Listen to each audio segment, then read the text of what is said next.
It's time for TWiT This Week in Tech. Great show ahead for you. Lou Maresca's here.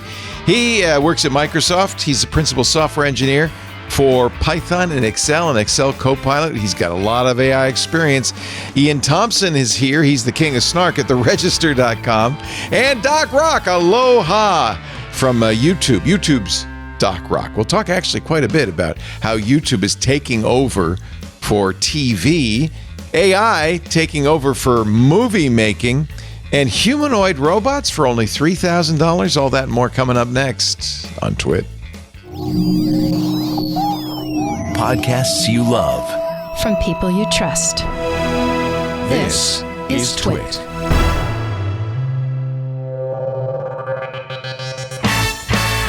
This is TWiT, This Week at Tech, episode 1034, recorded Sunday, June 1st, 2025. 2 I's and no P. It's time for TWiT, This Week in Tech, the show we cover the week's latest, the stuff that happened this week in the tech thing. Iain, help me. Iain Thomson is here from theregister.com. Oh, come on. I fluff my opening lines better, much worse but than you're that. so eloquent. You have that. Are you kidding? British... I introduced TWiT people to the word wanker on live. That's air. eloquence. That's using a word in its perfect context. Anyway, great to have you. Iain reports on technology at the Register, the kingdom of snark in our tech journalistic area. It's so good to see you, Iain. Also here, Lou Maresca, longtime host of This Week in Enterprise Tech. He is principal engineering manager, guy responsible for embedding Excel, or Python and Copilot in Excel. Nice job, Lou. Great to see you, Leo. Appreciate it. Nice to see you. Really, really love that idea. And also with us, Doc Rock from the Aloha State. YouTube.com/DocRock, Director of Strategic Partnerships at eCam. And when he talks, the wall behind him listens. The wall listens. I actually have that behind me, but I only have a little this I made it a clock, but it can be a spectrum analyzer. It's kind of cool. Oh, really? That is cool. It's a devoom. You know what those are? Devooms. Here, I'll put on the spectrum analyzer. Wait a minute, let me see here. I like a devoom. Everybody needs a good devoom. Everybody should have a devoom in the room. That is an ad slogan that could work. Yeah, these are kind of like completely Chinese fabricated things. Here, let's see if I can. Oh, there you look go. at that. Hey, analyzing the spectrum. I'm talking to you. Yeah, pretty cool. Huh? Hey, look, I'm talking here. I feel like it doesn't hear you, by the way, because I have headphones on. But I feel like it's a little distracting. Besides, so you calling my background distracting? I just got here. No, not for you, but for me. The people, our viewers, like a clock for some reason. I've always, since we started doing this 20 years ago, I've always had a clock in the background. And people, when I take it away, they get all upset in the chat room. And they say, "But we use it for our workouts or something like that." What are you working out for while you're listening to this? What is nuts? Are you nuts? Well, it's a good way to get through what would be an otherwise really boring activity with something interesting. So, it's just... To get through TWiT by exercising? Is that what you're saying? No, what I'm saying is if you're exercising, because when I'm at the gym, I have my mixtape and it's usually hard techno, but some documentary stuff put in between. So, yeah. I like it that I control my own TV in the gym, so I watch YouTube videos. So one time I feel like I can watch YouTube videos. You have a personal TV in the gym? Videos. Okay. Well, the gym's in our house. Okay. Fair enough. So, actually, I was going to start with the dystopia stuff, but maybe it's too soon. Maybe we'll start with the YouTube stuff and leave the dystopia for a little bit later in the show. How about that? I hate to start with the hardcore stuff. YouTube is swallowing TV whole. Oh my goodness, yes they are. And it's actually this is not the story I was looking for, but you get the idea. Let me see. This is from Bloomberg. Everybody knows that cable TV's dying, right? YouTube is what everybody under 30 watches, and now, according to Bloomberg, YouTube's coming for the sitcom.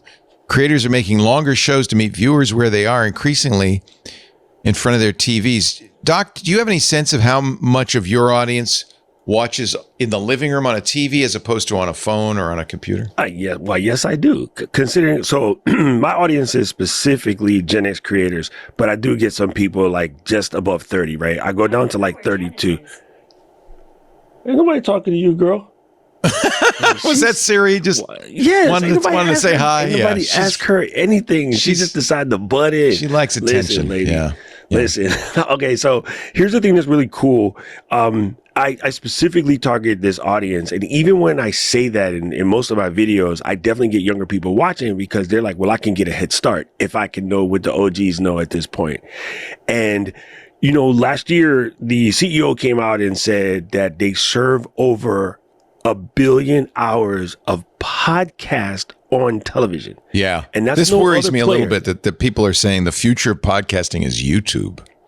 Well, here's why, and I know it's going to be hard for us OGs because we've been around since you had to hand code your stuff. But if you ask that's literally true, by the way. The first RSS feeds we did for TWiT, right behind you. I did it by hand in a text. So editor. Nowadays, people don't really know what an RSS feed is per se, right? And a lot of my people are afraid of because they need these numbers because they use these numbers for ads and things like that. But in the same token, you have an opportunity to get more numbers. I mean, last week, YouTube reported that they're dropping over 70 billion shorts a day. Wait, it was 700 billion. Anyway, the number was dumb. That's the answer. The number was insane. It's probably 700 actually. And the amount of shorts tells you that's a good lead in to people to see the long content. So when you're chopping this stuff up and people are watching on TV, we consume on TV, and always hear the stat that you just stated that people under 30 are only watching on TV. Yo, the mother-in-law, sees 78. You know what she watches all day, every day? Not YouTube. Not TikTok, YouTube. Just YouTube. Because YouTube is on the TV, right? Wait a minute. Sorry. What was that? Why did that come in? Somebody saying hi. Your studio is alive. Listen, live streamers out here. So, and what happened was maybe like right when the pandemic happened, you know, she was having some problem with the cable box. And I said, well, Mom, you have a YouTube button on your TV. Just press that. And then she goes, well, I don't know what to watch. And so I put in a couple things for her to watch, which were just like Okinawan TV shows. And then she could listen to Okinawan music because as my father-in-law was getting dementia, that's the one thing that would calm him down. Is that a Japanese music style? Oh, listen, this is a tough one, Leo, and the whole country gets it wrong. Okinawa is to Japan like Puerto Rico would be to Spain. Okay. Speak the same language, but we ain't the same. It's a colony. Is it a colony? Because Japan stole it. Let's just put it that way. Okinawa has the Hawaii treatment. All we Americans know about Okinawa is World War II. And there's a massive base there. Yeah. Karate Kid 2, by the way. Also, Karate Kid 2.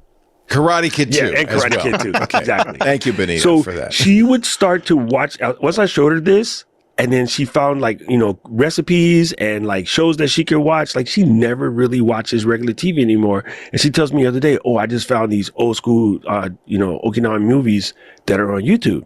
And so she just had her knee surgery and she's at home all day now. She's got exactly the content she wants when she wants it. When she wants. Exactly. So you were right. It's 70 billion a day.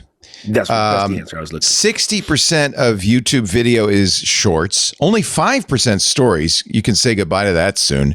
We're being watched right now in a live stream. That's only 10%. But live streaming is growing. Is growing? Good. Yes. Because standard videos, only 25% of YouTube's watching. One quarter but that 25% is a massive number. So I know it's big, but the stat is correct, but the number is psycho. So the last one that also got from our buddy Renee, because this is his job, and I just saw him like a couple weeks ago. If you add up all the other streaming providers, that means ABC, Disney, Hulu, Netflix, all of these cats, they don't even hold a candle to YouTube combined. Not individually, combined. YouTube is smoking fools. Does that work with TikTok as well? Because, you know, I don't know, some of the stats there seem either wildly inflated or really quite remarkable. The thing about TikTok, and yes, there's TikTok has massive viewership. Let's not get it twisted. They don't have TikTok on the TV yet, even with some of the boxes. That's huge. Yeah, that's massive. And so if you look at your TV, every TV in the world over the last 10 years has a YouTube button on it. Yeah. Right? And many people just started using that when, the writer's strike went on. YouTube took a massive boost, and like people are just like, I can watch everything. Like, it's kind of incredible. Yeah. They have a new movie service, which is like $3 or $4 a month to let you see all the old movies.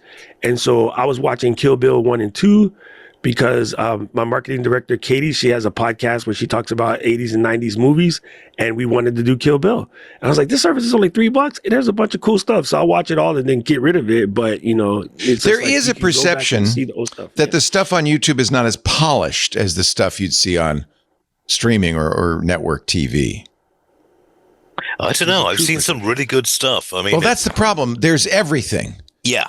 Including polished and unpolished. Old movies and some guy in his basement with making cardboard light fixtures. I probably can't name the name, but there's a YouTube channel I've become addicted to over the last couple of years about an Alaskan who goes out hiking, often with his family. And it's just like, this is where YouTube's strength really comes in, because with a very small production crew, you can do really, really engaging content. And, I haven't seen that on many other platforms. There's also the issue, and I guess, ultimately YouTube's got to make money, so advertising is going to be important. But there's the issue of what kind of content is on YouTube. Right. And I think many advertisers are concerned. They don't want their ads next to a Logan Paul or maybe even next to a Mr. Beast. The ad algorithms are so good that they could absolutely exclude things. They don't have to worry about that. They don't have to worry about that. Okay, so let me break down the ad business on YouTube, because this is where I live. One thing very good that a lot of people don't understand. The old school methodology of putting on your blog, so you got your little site up, and then your site would get a lot of traffic because when someone go to search for something that you talk about, right? Say you're the guy who is an expert in spectrum analyzing clocks that you can put in your studio. When I go to look for that, it would go to leolaporte.com. Well, when I click on that link, I just remove myself from Google's mall. Their mall sells ads. So now, because of GEO, generative engine optimization, I do speak English. That's opposed to SEO. Because SEO is over because everybody kept cheating. And so Google's like, you know what? I'm done with you. We're going to do GEO. So if I can ask that same question and there's a video of you talking about it on your YouTube channel, if I send you there, you're still in my mall where I can serve another ad. Google likes that. Correct. Right? If I give you things that are on sort of GEO thing that opens up the new AI shopping thing, you're still in the Googleverse, but I could buy the clock directly from you from this site that's tied into your Shopify store or Fourth Wall, and you still never left the Google Mall. I can still show you more ads. So now the way they're setting it up, if you're creating content that both lives on YouTube and on a site somewhere where Google ads are, and on some other place like Shopify where Google's tied into, you are being a good citizen of the Google algorithm because you're still allowing that shopper to look at Google ads and they reward you. So this is why everybody and their mama should be making YouTube content, and this is why I'm a YouTube coach right now. Hold on a second. So let me see if I understand something. They're pushing, obviously, I see the financial appeal of going towards longer content. Obviously, advertisers love it, so they're going to start promoting and asking creators to do it, and they'll probably give them more of a chunk of change to do it. But the data is showing that most of their attention spans of their viewerships is short. So I guess the question to me is this going to succeed for push people in that direction? Because people's attention. Yes, because they have ads in shorts as well. But what shorts, this is a really weird thing to say. Please don't trademark me. Shorts are your discovery channel. If I am watching like how to do Python and Excel and there's short videos of you just giving me the Costco sample. Now I need to see the whole thing. So I can directly connect your sample video of how I might create a pivot table using AI, Python, Excel. I want to go watch the whole thing. That's a combination of like Copilot plus Excel plus Python. I could do some really cool stuff, right? But I can't see that in 30 seconds. Just all I'm doing is taking the tease, right? Yeah. And then jumping over. So shorts work so well because it does play automatically and you can kind of thumb really quickly, but a lot of shorts convert into real long tail content because it works for me. So for a long time, network television had the luxury of thinking of its audience as basically passive cows, consumers of whatever crap they put out, and they were captive. You will take what we give you. Yes. And they're dying now because the audience isn't captive anymore. It isn't. I mean, the thing I worry about is that eventually YouTube will become as enshittified as network television did. Yeah, it's already well on the way. I mean, if you look at, if you look at the amount of ads they're spamming out at the moment, in the last 18 months, this has really kicked in a big way. But as long as you can get YouTube Premium, you can avoid that. Well, yeah, but at the same time, and that's cheaper than a cable subscription. I mean, you have to add the internet, whatever that costs. Yeah, sure, but honestly, I'm not quite sure YouTube's content. I mean, a lot of it is secondhand and a lot of it is badly produced. Okay. So this is, hold that thought, because this is exactly what I was going to ask. Is don't people see YouTube content as a little bit down market? And is that a misapprehension? Is that maybe old fashioned? Is that maybe you and I are a little bit too old to appreciate YouTube? Thank you. I would say yes. And I'll tell you why. Okay. So in the last year, a bunch of big names have come to YouTube as their forefront content, right? Conan, after the writer's strike, tired of the networks, Conan has 3 brand new shows on YouTube. He owns the studio. Oatmeal Winfrey, she owns the studio. She got like 6 brand new shows on YouTube. Sky Sports with Gary Neville and Roy Keane. Sorry, these are my footy guys, right? I'm with you. Okay, and the other Iain Wright, he's not as cool as you because he was Arsenal turd.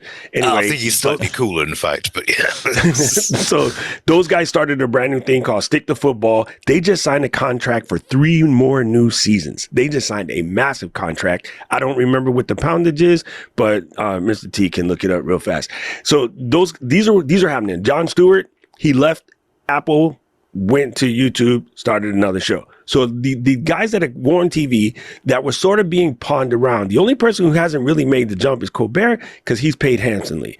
But even CBS is under a bunch of noise right now. That won't happen. That won't stay that way forever, though, right? No, exactly. I think Stevie's out, right? So a lot of the OGs are coming over and building their own brand new networks on YouTube where they basically own the entire pie. That's one side of it. The other side of it is just like on television. Remember that song, 57 channels in and nothing on? Well, I feel like we're up to 1,000. 1,000? A billion. There is effectively an infinite number of channels on YouTube, right? No, I mean TV. Like TV has so many channels. TV's dead, but I mean that's it, right? This is it. It's over, YouTube, isn't it, for TV? The thing that's cool about YouTube is if there is a content gap, this is what the terminology that I use as I'm speaking around the country. If there's a content gap that you see for somebody who's doing a whole foods, plant-based, no oil, vegan, and you can't find that on Food Network, you can make that and you can serve an entire community. And what happens is you end up inspiring other people to make similar content and they build whole entire networks. So just like Iain was talking about this guy in Alaska who does these hiking, I watch like 6-7 different channels of people who hike through Japan. My knees do not work. I can't hike through Japan no more. But I watch the heck out of those things. And what's really cool is there's a new form of content on YouTube. Well, it's about 3 to 4 years old, and it's called listenable content. That is what inspired when they set up. That's the podcast, right? Like shows like this, you can listen to this, right? When they started the listenable hashtag about 3 years ago, you can show that, Benito. This is Sunny and Gizmo. They saw how much people are watching listenable content. That's when they decided to start the podcast division, and Kai came in and just blew it up. And this guy right now that you're looking at with Sunny and Gizmo, I want you to go look at the channel real quick and look at the number of people that are currently watching. Never mind the people that already watched it. Look at the number of people currently watching, and your head will spin. This is a bald eagle nest in California's Big Bear Valley, perched 145 feet above the lake. And people are watching it. How do I get to the? You gotta scroll over the video. You gotta scroll over the video. Yeah, watch on YouTube on the bottom left. There you go. Yeah. I don't know how to use. What is this? YouTube. 40,000 more people. 100 times more people are watching this bird sit there than are watching this show right now. 40,000. 40 to 60,000 every time I pop on. And all these. I don't know if that's Sunny or Giz, but she's just sitting there right now. But at the same time, this is kind of. Oh wait a minute! Is that one up here? Is that a bird? What is that? Yeah, that's the sister. So the brother and sister. The mom comes by and feeds them every once in a while. You can use the scrubber to see if you can see the mom pop in. There's these channels by Big Bear where the birds. I mean, sorry, not the birds. I feel like people just leave this on their TV. Oh, 100%. And just let it go. There we go. There's Mama feeding them. Mama's back. Yeah, so she'll feed them. There's ones where the bears are spawning and they're catching salmon, and you see the cub fall down the fall because he didn't have his footing right, and the mom just leaves him there to suffer. but people like legit watch this because it's calming, right? You could leave that on your TV instead of anything. And just you'd have a view to Big Bear Valley and eagles sitting there. As far as I'm aware, the first webcam view like that was of a coffee pot at MIT. I remember that. Serves me right. Cambridge. No, it's Cambridge. The Cambridge coffee pot. Okay, yeah. So I mean, people are mesmerized by this stuff, and fair play to them. I mean, going towards Doc's point, it's like YouTube is different for everybody. Like YouTube isn't the same for everybody. That's a good point. That's really the thing. Like, everybody has their own channels that they watch. Yeah, exactly. And that's what makes YouTube special. And at this point, as much as ad support is moving there and so forth, if you pay for YouTube Premium, what is YouTube Premium? I forget. 15 bucks a month. I forget. I think it went You up, could pay for that. You have maybe a $40 or $60, whatever your broadband bill is, and you're using it for other things too. And that's it. You don't need anything else, right? Yep. Where you live, there's somebody doing flight path takeoff and landing. And there's one here at H&L. I'm pretty sure there's one at SFO or MCO or wherever you guys just are watch by. planes take off. Yeah. And on average, bro, there's 100,000 people watching planes take off and land any given day. I know because I watch the Honolulu ones when the 35s are going to take off because it's just a beautiful sight. You see the afterburner. So I pay for YouTube TV because I'm an old man and I want my cable television. But if you take YouTube TV out of the equation, 12% of TV viewing last month was YouTube, more than all of Walt Disney's TV networks combined and streaming services combined. 40% of viewers are 18 to 49, which is a very, very desirable advertising demographic, right? In fact, what advertisers are really thinking is this is the only way to reach people in maybe that 18 to 30 demographic. I've got to say, I love the subscription function on YouTube because it's kind of like cable as it should be. You know, it's like you find people you like, you follow them, you see when their new stuff comes in, and you cull them out if they produce not so much good stuff. But, you know, it seems to be the way the industry's going, and not just on YouTube. I mean, and also a shout out to the Internet Archive, which has an awful lot of good stuff on there. Yeah, it does, actually. I think you have to be a little more sophisticated. You have to have a browser. When there is someday an Internet Archive channel, that might be, do very well. But for right now, it's what's bomb during Christmas is Nick Offerman sits down with a single malt, the Yule log, a fireplace, and he just sits there and reads a book. He don't even say anything. He just reads the book. And you can hear the fire cry. It's the best Yule log. So here from Nielsen is a graph of viewership since July of 2022. The black one is YouTube. Look at straight up. The pink one is Netflix, basically flat. Disney streaming, flat. Prime Video, flat.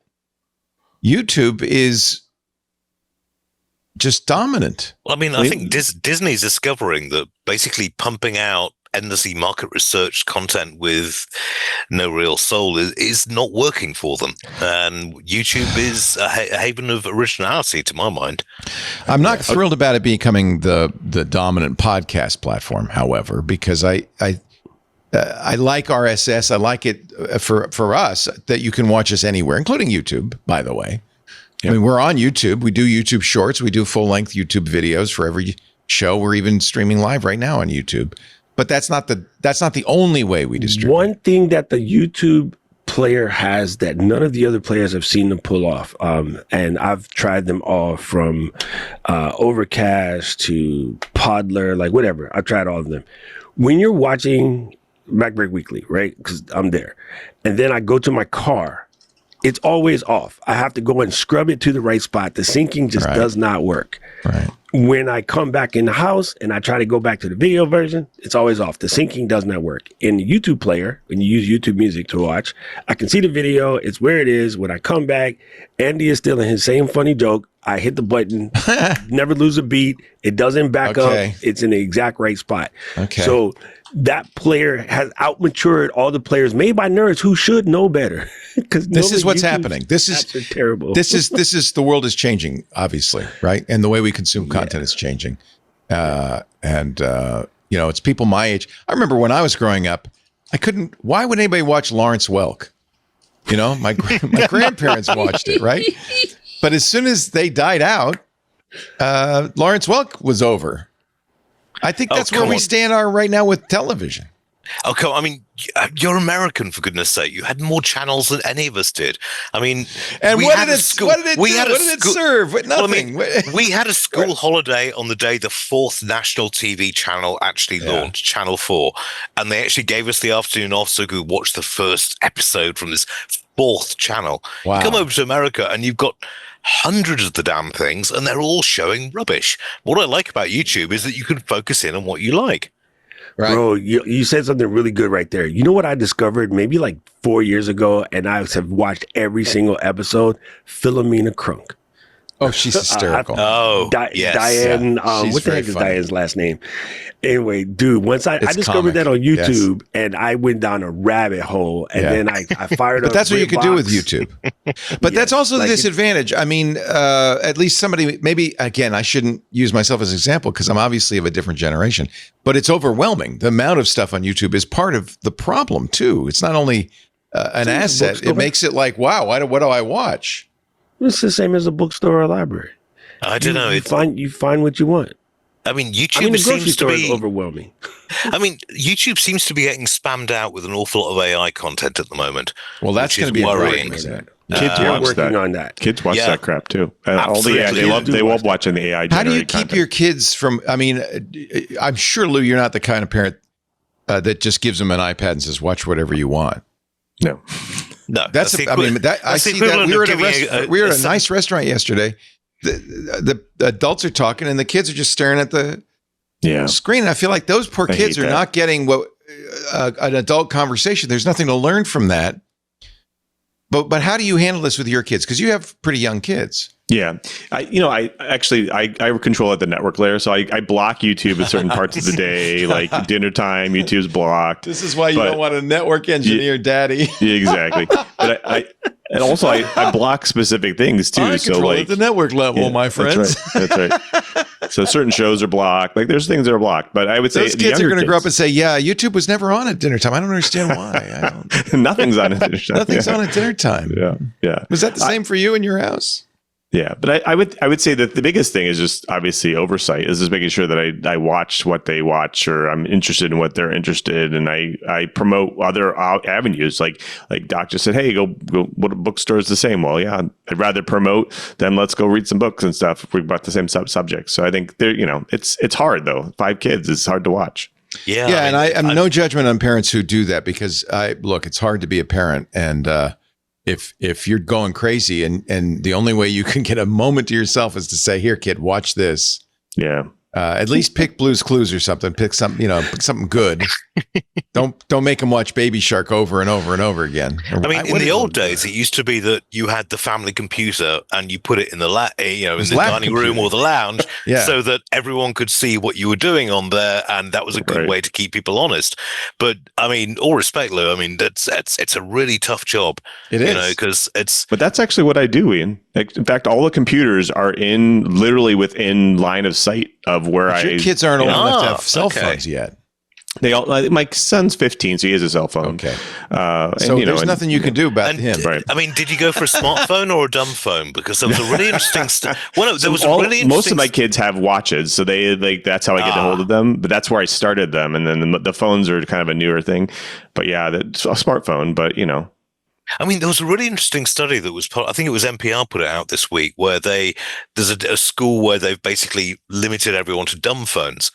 And the students hate it, but the teachers and the administrators love it because, the kids are actually getting engaged rather than sitting there looking at a screen. All right, we're going to take a quick break. Then the dystopia. Actually, we're verging into dystopia. We're slowly sliding into dystopia. This is This Week in Tech, where we talk about the week's tech news and the week's tech trends. So this is a huge trend, and I'm glad Doc Rock is here. He is a YouTube expert. Good to have you.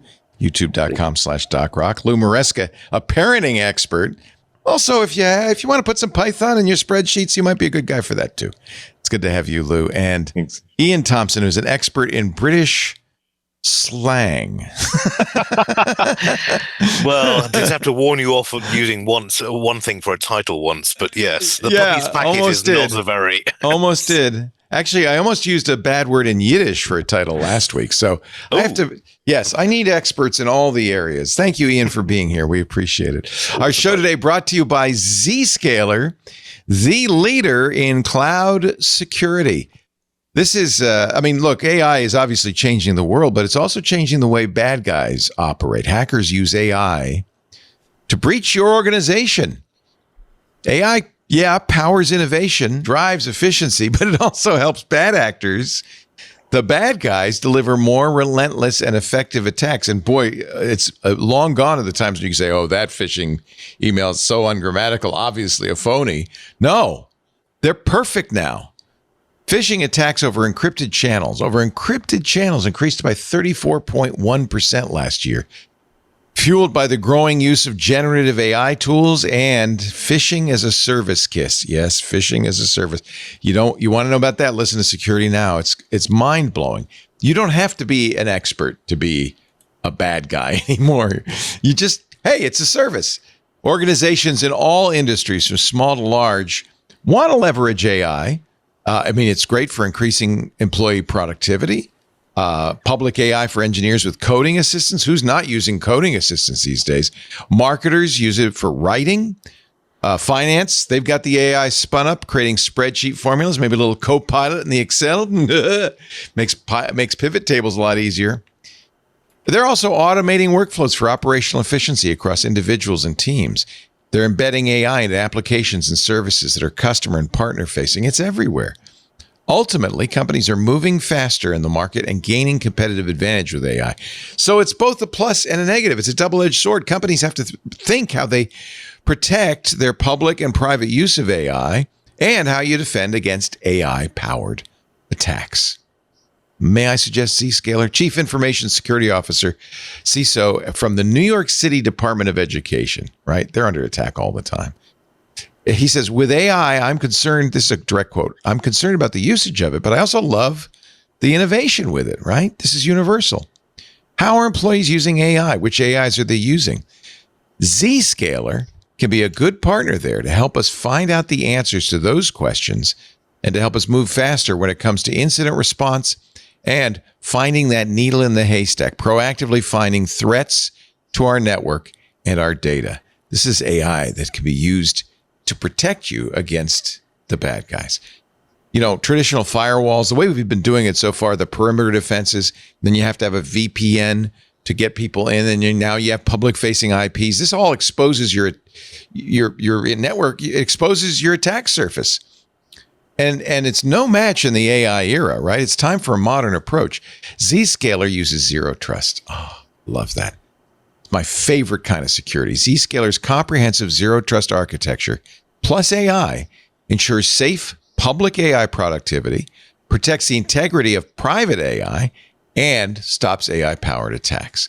So, it defends and protects and lets you use AI. You can thrive in the AI era with Zscaler Zero Trust plus AI to stay ahead of the competition and remain resilient even as threats and risk evolve. Learn more at zscaler.com/security. That's ZSCALER, zscaler.com/security.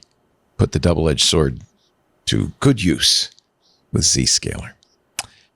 You're watching, and we thank them, by the way, for supporting This Week in Tech. You're watching This Week in Tech. Now, here's a use of AI I'm maybe not so excited about. This from the New York Times. You're probably aware of Palantir, a company funded by Peter Thiel, founded by Alex Karp. They do a lot of military uses of AI. The Trump administration has now said, we want to use Palantir to create a database of Americans. This all started with Doge, right? And the idea of sharing data across agencies for efficiencies. That makes sense. But when you bring in Palantir to do this, the whole secret sauce of Palantir, as I understand it, I've read Alex's book, The Technological Republic, is kind of cross-referencing. They had great success in Afghanistan and the Middle East against IEDs because they were able to cross-reference a lot of data and actually make predictions about where IEDs might be and how to avoid them, that kind of thing. Very good. Worked very well. However, I'm very concerned about the idea of giving access to all of these protected databases from the IRS, the OPM, the Social Security, and then using Palantir to cross-reference it. Since Trump took office just a few months ago, Palantir has received more than $113. I forgot the M. $113 million in federal funds, including additional funds from existing contracts as well as new contracts with the Department of Homeland Security and the Pentagon, not including the $800 million deal that the Pentagon did with Palantir last week. This is from the New York Times. Representatives of Palantir are also speaking to at least two other agencies, the Social Security Administration and the Internal Revenue Service, about bringing Palantir in. This is according to 6 government officials and Palantir employees with knowledge of the discussions.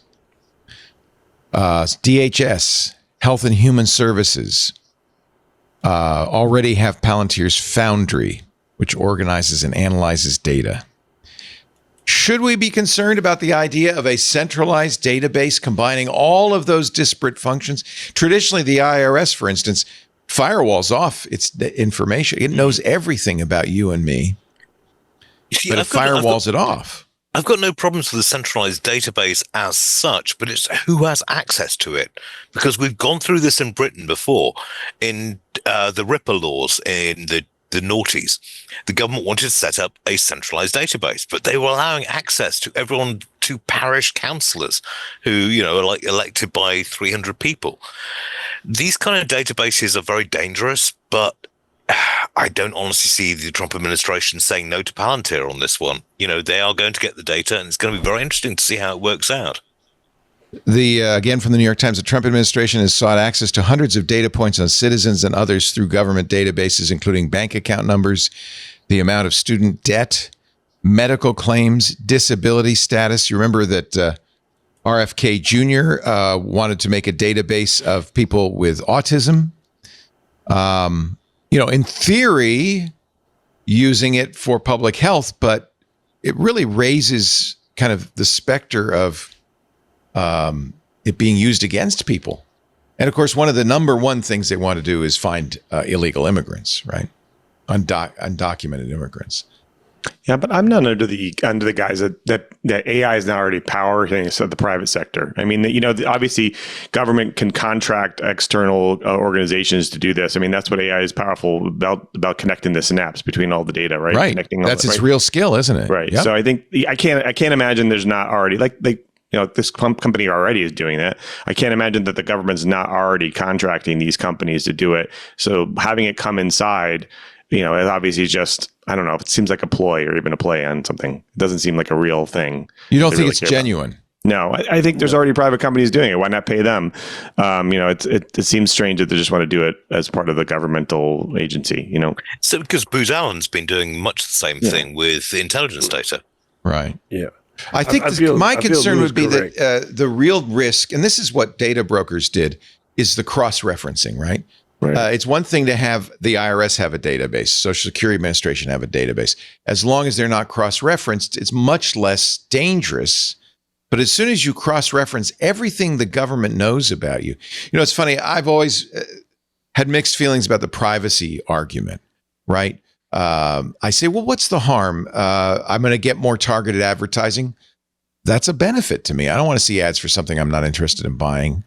And then people say, well, what about insurance? What if insurance knows that you like to make bagels? Isn't that bad? Yeah, that would be bad. But I think insurance companies already ask you that. And if you lie, then they don't give you benefits anyway. So yeah. I think insurance companies kind of know all that. But when you say, okay, now what if the government has all of that information? Well, the government has so many ways to screw you. It makes me very nervous. Yeah. Well, okay, first of all, let's understand one thing. Dude normally just likes to do things that will make it sound good on paper. They don't actually know how to do it, right?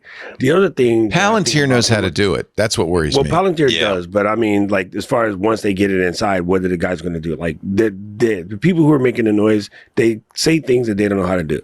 It's like the guy who called out anybody on the left who wanted to come and fight him, and then, like, a bunch of boxers... It's like, okay, I'm ready. And he just disappeared. So, yeah, it's kind of funny. This thing, though, about the cross-referencing, we're at a level of computational speed at this point. Even if they're not cross-referenced, you can still make it work because the computers are so quick now. Like, they can process data at levels that we couldn't even imagine back in the day. But then you also think about, like what you said about the privacy side of it.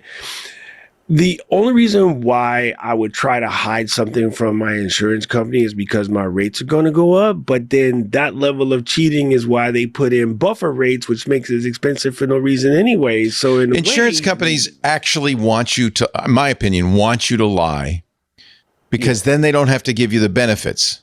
Because the minute they catch you in the lie, it's like, oh yeah, well you lied to us, so I don't have to pay it's off. Actually better not to lie to them because tell the might truth. Pay a little bit more in premium, but you still can get the policy. But you can collect. If you lie and they catch you, you're done. Right. So I think a lot of the people. This is just me personally, and I know people are gonna hate me. I don't really care. I think a lot of people are like, well, I don't want anybody to know how much I'm making. Why are you lying in your taxes? Then get mad that you have holes in your road. Like, which is it? I know people from the pandemic that were super mad that they could not get the bridge funding because why? They do a bunch of cash under the table business, and then they were mad when their businesses had to shut down for the pandemic. Maybe this is going to be a good thing.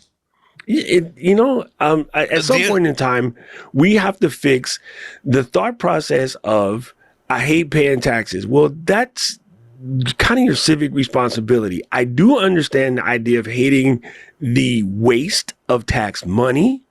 Like, I don't know, a $200 and whatever $1 million I don't mind paying taxes. Birthday. I just want the other guys to pay taxes too. Thank you. It's like Warren Buffett who said, my secretary pays a higher tax rate than I do. That's wrong. That part kills me. That part that's wrong. I mean, the other thing that worries me about this kind of database is there's a quote fondly attributed to Cardinal Richelieu, but we don't actually know, which was, give me 6 paragraphs written by an honest man and I can get the conviction to get him executed. Wow. It's true. Like, if you have this level of data, then the potential for manipulation is not good. Somebody in the YouTube chat is pointing out that the CIA's venture capital arm also invested in Palantir at the beginning. So I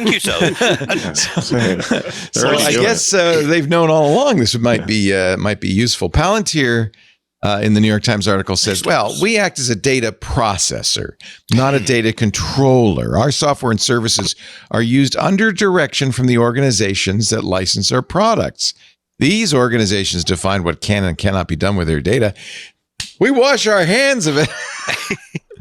And the White House referred to the president's executive order, which said, quote, he wanted to eliminate information silos and streamline data collection across all agencies to increase government efficiency and save hard-earned taxpayer dollars. That's fine. If he does it, if that's what they use it for, I think that's fine. Efficiency is fine. I'm concerned they might use it for political reasons, motivations. Oh, 100%. Right. Yeah. I mean, you already got people getting in trouble because they said something nasty about I mean, yeah. So in California, and by the way, all as the an other blue immigrant, states, I will be taking this very, very carefully. yeah, we pay. We don't get to deduct our property taxes, our sales taxes anymore because we're in a blue state. The red states can, just not the blue states. Okay, that seems political to me, but all right. Palantir stock has gone up 140% since Trump's election, I might point out. It's interesting, though, that Peter Thiel has played a very backroom position as opposed to Elon's rather drugged out front room position. Not that I would suggest that he was in any way on anything over the last week, but Jeez. Did you see the video? Oh God, it was like someone going through reset. You know, my God. It's like Control Delete on the brain. You know? But Thiel's played it very smart. He's basically, I'm not in the public eye like he was in 2022. Right. He's just basically working the backroom deals, and it's paid That's the marvelous benefits. Look, that's where the smart money is. They're not in the front. Yeah, they're in the back. They're anonymous. He's not bringing kids up into the into the Oval Office and watching them smear bogeys on the desk. You know. Anyway, I think part of this to me is that Palantir is named after the seeing stones of Saruman and Sauron, which so that kind of maybe I don't know what it is with these Silicon Valley types and J.R.R. Tolkien works, but well, the whole thing with Elon Musk and Iain M. Banks is really embarrassing because Iain M. Banks. I love Iain Banks. Yeah, but I mean, if he'd seen what Elon had become, he would have been really peed off about this. You know? I know you're a Banks fan. I see Banks books behind you. Oh God, yes. No, it's I was lucky enough to interview him once, and it was really. Oh, it was just he spoke at 90 words a minute, and just a really interesting person. And you try and get your head around it, and it's one of those things where you have to listen to the tape recording afterwards and spend an hour just going through it because so many good things thrown out of there. I know why you like him because he spells Ian properly. Exactly, 2 eyes. Is a good Scots. 2 eyes and no pee, just like the swimming pool. What is so?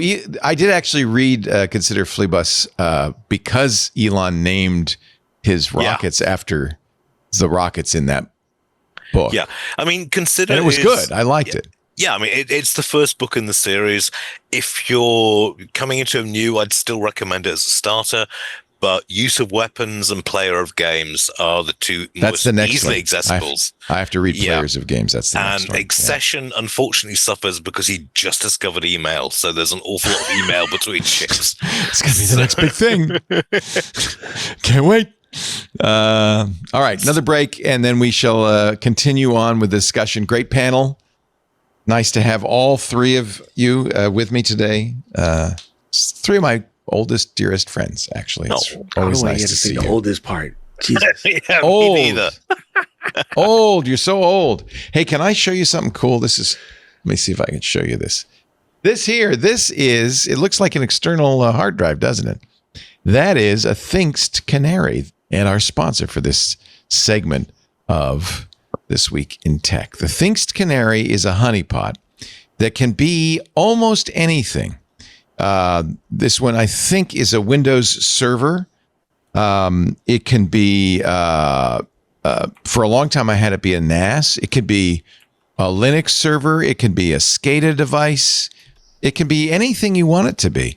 But they don't look vulnerable. They don't look like, clearly somebody's trying to get me. They look valuable. The other thing you can do with your Thinkst Canary is you can make Canary tokens. Let's see what this is. It's a Windows server right now. 2019 Office file share. Here, I'll put it up on the screen so you can see it. This is the actual configuration tool. You can also use this to create Canary tokens. Those are little files you can put anywhere. I've got tokens spread out all around. These files could be PDFs. They could be a Microsoft Excel document, Lou. But you could also make it a WireGuard VPN configuration, a Slack API key. You spread these around. I put them on my Google Drives. And then if somebody tries to open them, by the way, give them good names, provocative names, like put an Excel spreadsheet up that says employee information for instance. If somebody tries to open one of these, you'll immediately get an alert. Same thing here for the hardware device. Let me just show you when I go to the configuration. It can be IIS. It can be a Microsoft AD domain controller. I don't know what that is, Lou, but I'm sure it's good.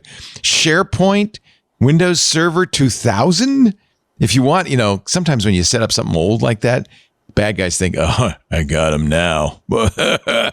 Those things are Windows XP desktop file share. You know what? That's a good one. That's going to attract them like bees to honey. It could be Linux, it could be a Mac OS 10 file share, a Palo Alto firewall, anything you want. You're going to get notified whenever anybody touches it. It's so easy to play with it. But it is such a great tool. Now, you're set. You set up your Things Canaries all over your network. You set up your Canary tokens, the Lure files. The minute someone accesses them or tries to brute force that fake internal SSH server, your Things Canary will immediately tell you, you got a problem. There's somebody in your network or a malicious insider probing things. No false alerts, just the alerts that matter. And by the way, the alerts any way you want them. Email, text, SMS, Slack, syslog. Of course, they support webhooks, and there's an API. Any way you want it. Or all of the above, have everything light up like a Christmas tree. Because when you get an alert, it means there's somebody in your network. Choose a profile for your Things Canary device. Register it, as I just did with the hosted console, for monitoring and notifications. And then you just sit back and relax and wait. As soon as an attacker breaches your network or a malicious insider, they will make themselves known just by accessing the Things Canary or those Canary tokens. Visit canary.tools/twit. Some big banks might have hundreds. Back-end casino operation might have more than several hundred of them. Small operation like ours, maybe a handful. I'll give you an example. For $7,500 a year, that gets you 5 Things Canaries. You get your own hosted console. You get upgrades. You get support. You get maintenance. And if you use the code TWIT in the How Did You Hear About Us box, you will get 10% off the price for life. Here's one more thing that will reassure you. They have a great return policy. You can always return your Things Canary within its 2-month, 60-day money-back guarantee. You get a full refund. I should point out that in the years Things Canary's been advertising with us, no one has ever asked for a refund. You know why? Once you install this, you're going to go, how did I live without it? Visit canary.tools/twit. Enter the code TWIT in the How Did You Hear About Us box. You'd be nuts to try to set up your own honeypot. It's hard. It's a security risk. Let the pros do it. These guys have trained governments. They've trained corporations in how to protect themselves. Now they can protect you with this simple box. Canary.tools/twit. Don't forget that offer code. TWIT in the How Did You Hear About Us box for 10% off and a 60-day money-back guarantee. Thank you, Things Canary. Love this thing. Oh, hey, as long as we're talking about government, this will be the last story. I'm a little sad to say that the president has withdrawn his nomination of Jared Isaacman for director of NASA. Kind of a surprise. This happened late last night.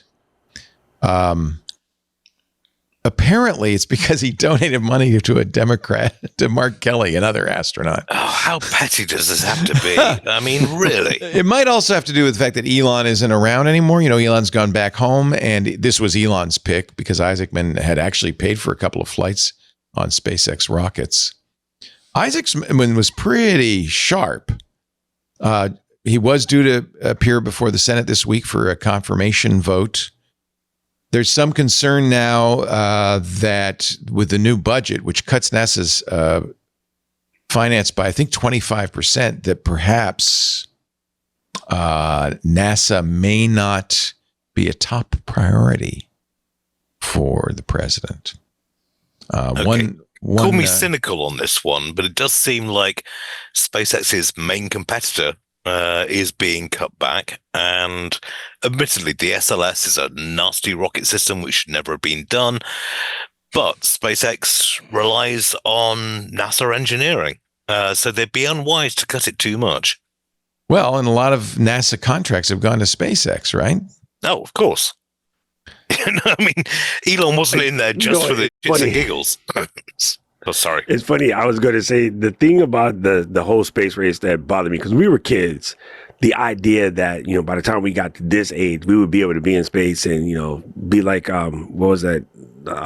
Johnny's robot with Will Smith, things like that, the other Mr. Smith. And, when NASA started getting their cuts in the first place, I felt like, well, that dream's gone. But now it seems like, some of the stuff that we're looking forward into space now is going to be collected by one of the private companies, and then they'll own the rights and everything to it. And it's going to cost us more to use it. So in a way, like they're like, okay, we'll let those guys handle it. But that means anything that comes out of it is going to cost us 5x the time to use it. So it's just, I don't know. That's the most depressing part to me. I don't know. I mean, I hate to defend Elon Musk in some regards, but it has to be said he has revolutionized orbital delivery. The use of reusable rockets, the amount of cost saving that has done is basically just changed the entire thing. And the government gave him a lot of money, but at the same time, they broke up the oligopoly that was running space delivery. What worries me now is we're reliant on them, and that's not a good situation to be in. You need competition. Although, just to talk about the other side, the way Congress funds these projects like the SLS is so inefficient, so appallingly bad, because each state gets to make a little part of the SLS. Exactly. It's the same when you with have the military SLS aircraft. made in 50 different states, it's not efficient. It's not going to work. So the way we have been doing it isn't so hot either. Why don't we just fund NASA, let them make the choice, and not trying to get the pork barrel. But I mean, as we saw with the Starship launch, SpaceX can do things that NASA can't. There was a marvelous quote from NASA administrator where he said, "Listen, if we'd blown up 4 or 5 rockets on the way to testing our things, we would have been defunded immediately. Private companies can do this stuff." Right. And that's how SpaceX got started. That's how Electron and various other companies have got started. This is the way it's done now. And okay, the FAA is going to declare a debris zone around the Caribbean, but even so, move fast and break things can work in the space industry if you're smart. My big worry is that Elon's going to try and take control again, and Glenn Shotwell, who's been managing the company so well, might get pushed back. The story is that she has a team of people who are there to surround Elon and say, "Don't touch anything. Go down the hall, Mr. Musk, and see the shiny new thing we were making down here." Yeah.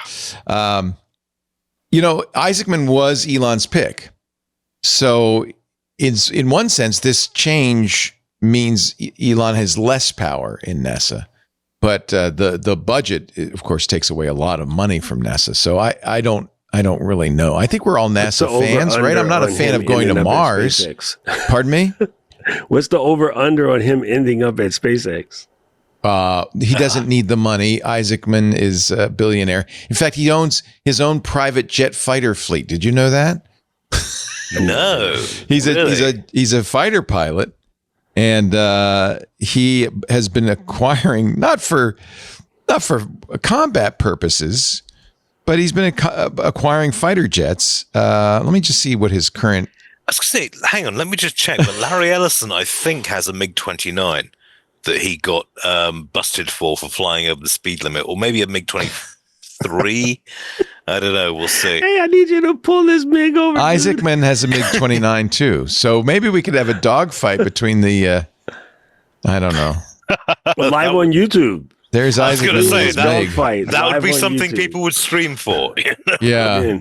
Wow. Look at that. I feel like he has more than one fighter plane, but maybe I misunderstood that. But yeah.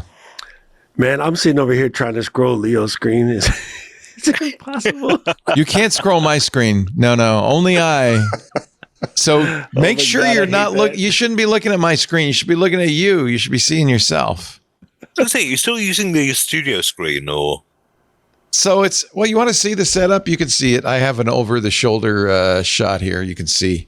So I have a I thought they'd laptop. stopped That's the thing supporting that's the thing Doc's looking at. This is where you guys appear. This is where the Okay. chat room appears. This is where the commercials appear. This is so I know what's here. You know what I just ordered though? A new clock. I have that red clock behind me, but it's only got seconds. I ordered a new clock that has like thousandths of a second. Oh, good Lord. Now, You need the atomic. as a Formula One fan, it's a I can agree GPS driven with- clock. It's I saw it on the Master Hacker Clock? News, I think, and now I had to buy As a one, Formula One fan who's just watched the Spanish Grand Prix, I can say those thousandths of a second really count. Everything. Wow, isn't that God. amazing what's going on with Max Formula did that One? on purpose, right? Okay. I was like, No, just Max get out the did do way. it on purpose. Oh, I loved that. He just elbowed crazy. George. He just went, Well, hey, yeah, out of the way here. I can't help feeling that should be a black flag moment. You know, it's like I know Vettel You got got a away 10-second with it. penalty, but Well, so did Vettel in Azerbaijan in that's pretty 2017. But if you're Just to driving go- into another driver, yeah, you know, it's kind of But like the other part off of it the that cracks circuit. me up is the skill of it, though, because you know Yeah. if you do it wrong, you're Oh, done. yeah. Crash. Both No, of no. you guys are done. Like, Didn't you go can into get the seriously side hurt. pods. It was Yeah. wheel to wheel. But yeah. he the knew exactly skill what of he was it, doing. So, like, I kind of want to punch him in the neck, but then the other side, I'm like, okay, I respect that. Lou, The are skill you of an it was F1 not- fan, or are these guys taking you I too far don't. I afield? don't watch F1, Yeah, unfortunately. you don't have time. You have children. You should start. Get the kids into it. It's like the greatest. I wish I could. I wish I would. The There's NASCAR, a- they there's do- a bunch of actually, they watch billionaires playing NASCAR. They around. don't mind NASCAR. I'm NASCAR's not sure good. why.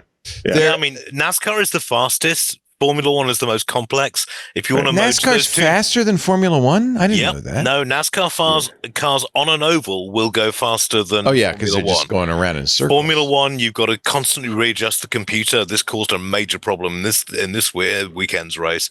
If you want to do both most complex, go for rallying. World Rally Championship, you've got to do a hell of a lot of stuff. Oh, yeah. I Rally and got Baja into is fun Formula to One watch. like much of America because we watched that Netflix show Drive to Survive, and that drove some popularity. Now so Apple many- has an Is that how F1 you got movie in? coming out. Oh, that's cool. No, And I was in way before then. One of my friends, and I was in Alhambra, he actually bought a Jacques Villeneuve car and he had it in his shop. Wow. And I got to see it like up front. And from that moment on, I was addicted. And this was like circa 90 something. So, yeah. You see, I moved to San Francisco in 2008, and the second day I was here, I looked up San Francisco Formula One Club, and they were down in a really seedy bar in the Tenderloin. And so I walked down there and I saw what the Tenderloin had to offer, and it was like, yeah, we're not in Kansas anymore, are we? But went to see the show. There were like half a dozen people there. We watched the race. We, had a drink, had a chat. Drive to Survive came in, and I went to Cesar in Golden Gate Park, and they were out the door. The amount of people in there watching the race was insane. So the Drive to Survive effect is real. Oh, it's real. Yeah, Liberty it is. Media, the American company that owns F1, believe it or not, is having a little hard time selling the rights. ESPN has broadcast rights in the United States. They paid $90 million for that, but their rights expire at the end of this year. The problem with F1 in the U.S. is almost all the races are in the middle of the night. Yep. Today's For race me, was at 6 bro. a.m. California time. It was like no. Yeah, guess what time it is for me? Yeah, I'm up for at you, 3, it's bro. the middle of the I'm up night. at Yeah. 3. But you see, in one way, that's an advantage in that if you're streaming it, you can pause and fast forward, because you've had a couple That's of true. races this year Yeah. where red flags have just blocked out 20 minutes.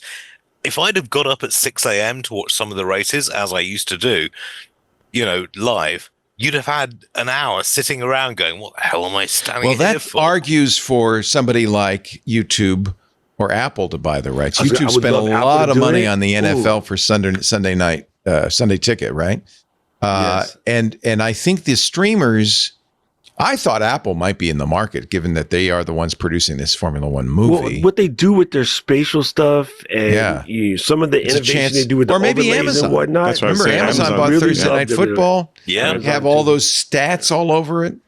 Yeah, because Amazon. But data Amazon has centers. done that with Formula One. Now you've got AWS stats, which are essentially meaningless about, I know. No, I mean, they keep on putting. He had a high temperature. 3% chance of having an accident. My favorite is how close to the wall they got. Right? Yeah.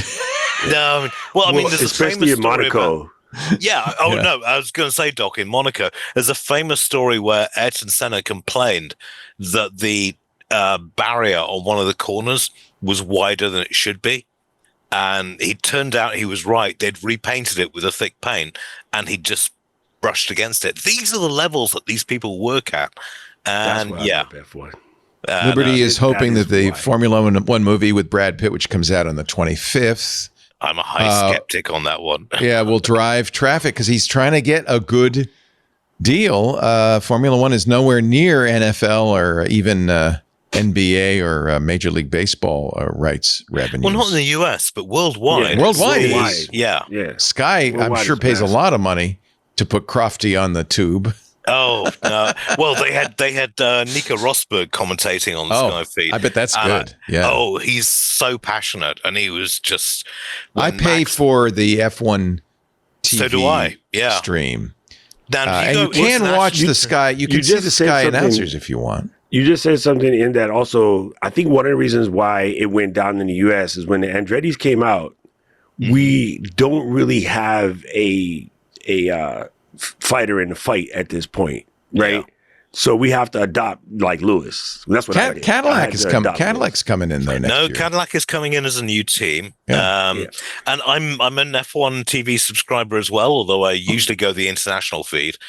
Do you? I always watch the F1 feed, but now that I know Nico is doing the is it Nico and Crofty? It looks like a one-off. It was Nico and Crofty.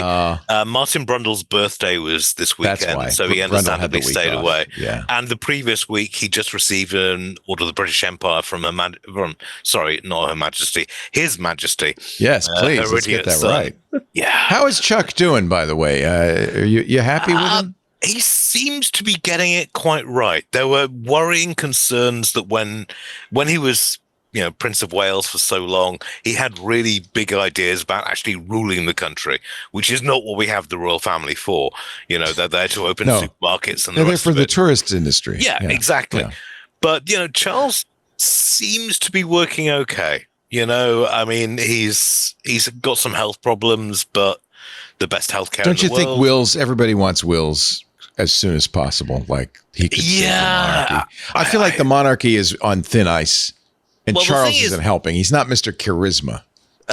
No. I mean, and people are living longer than they were. But, he's not disliked as much as he could have been. Okay, he chucked over Diana for never mind. But, it seems to be working. We'll see what Canada and Australia do, whether or not they stay in the Commonwealth. But is that at risk? Australia certainly at risk. Canada less so, I think.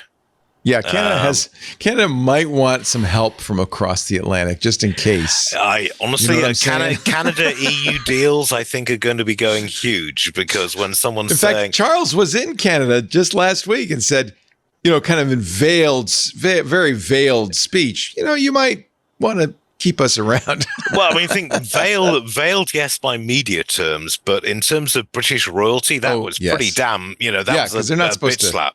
They're not supposed to get political, are they? No, exactly. The whole point is they stay away from politics. But at the same time, I don't know, Canada has, when somebody is saying, I wouldn't rule out in militarily invading Canada, they've got good reason to be iffy about the whole thing.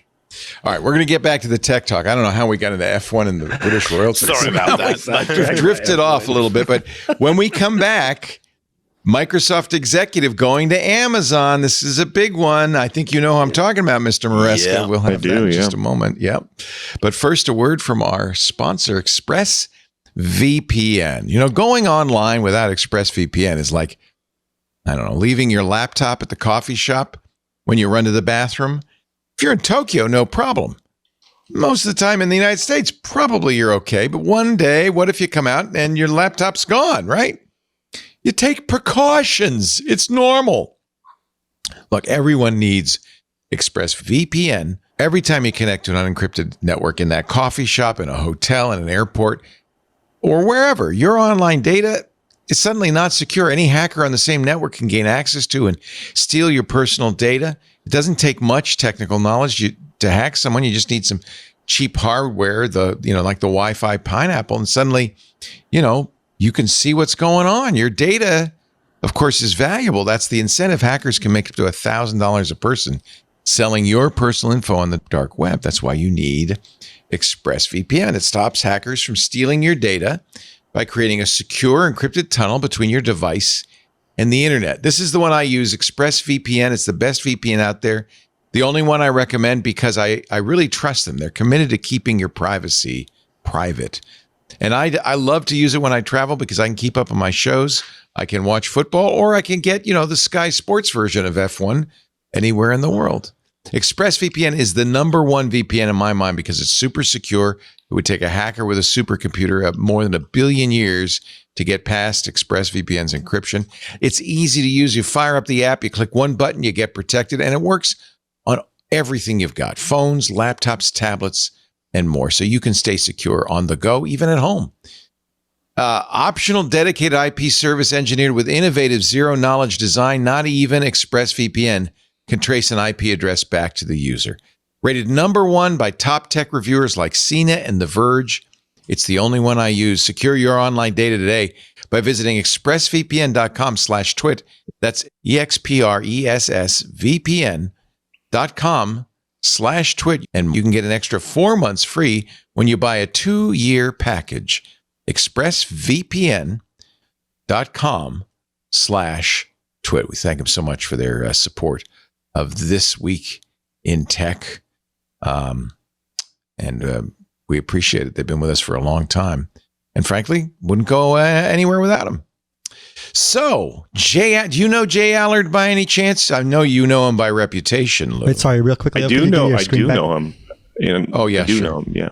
You do know him? I do, yeah. Not personally, obviously, but I would say having to work in different organizations, I've worked kind of adjacent, I guess you could say.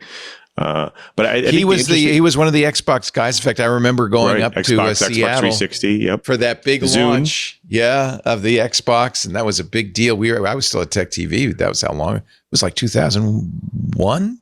I feel like 2002. He was the co-founder, former Microsoft executive, face of the Xbox and the 360. 20 years at Microsoft. He wouldn't mention this on his resume, but he was one of the guys behind the Zune. This was something that I found really amusing. Great. Oh, come on. You know what he did that was great, that didn't get deserved credit, but didn't get it? It was the Kin. I thought the Kin was a great idea. This was the phone. Microsoft sold it for 3 months. 3 months, but it was a simple phone. It was designed for, it would be so big today, right? Yep. Yeah, I mean, there was a famous story where the Zune was launched and they set up bins at Microsoft to actually, you could put your iPod in there and get a Zune. And there were like 2 iPods in there at the end of it. Oh, nobody's going to turn in their iPod for a Zune. Well, no, but I mean, he's a very, very talented guy. And this is a really important move. But we'll talk about it. I just want to say, I got to drill down on the Kin. I'm sorry. This was the best. I think this was 2010. I think they could do very well selling this now. Oh yeah, people want that. The BlackBerry wants to come back, right? Yeah.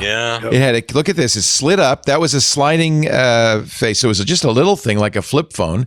Had a keyboard, but also it was simple. Mm-hmm. That's the Kin 1. I actually like the Kin 2. There's a Kin 2. There you go. There's a Kin 2. A little bit. I still think BlackBerry were doing it better. It looks like a sidekick. It looks like a sidekick. Why did it fail? What happened? Well, Windows OS on mobile wasn't great. So I take Windows CE. I take umbrage. It wasn't CE. They called it Wins for a reason. This was the very nice Windows version of Windows Phone, wasn't it?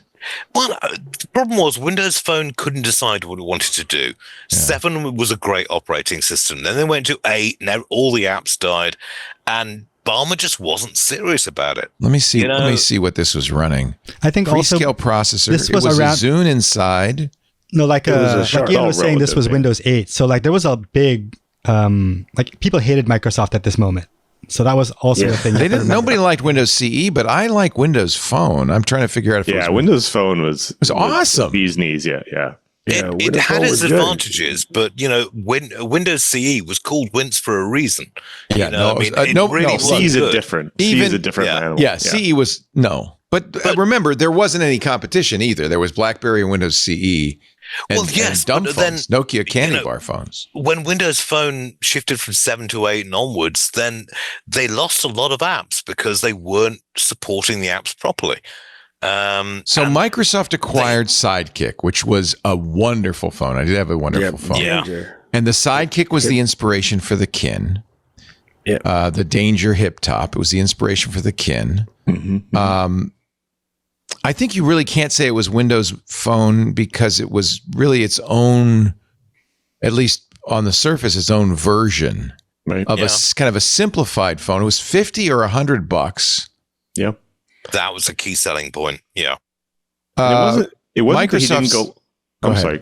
No, it wasn't that he didn't go all in either. I remember, like he went all in, like Jay Allard. I mean, he had a pink conference room. He had he did just about everything to like promote this project. So who didn't? Verizon. Yeah, and that was the problem. Is that, and I think it's somewhat still true today. If the phone store doesn't promote the phone, you're not going to be able to sell it in the United States. I remember Xiaomi pulling out, or was it Huawei? One of the Chinese phone manufacturers had a deal, and they were all set to launch a really nice phone. This was some years ago at CES. They had a big keynote at CES and everything.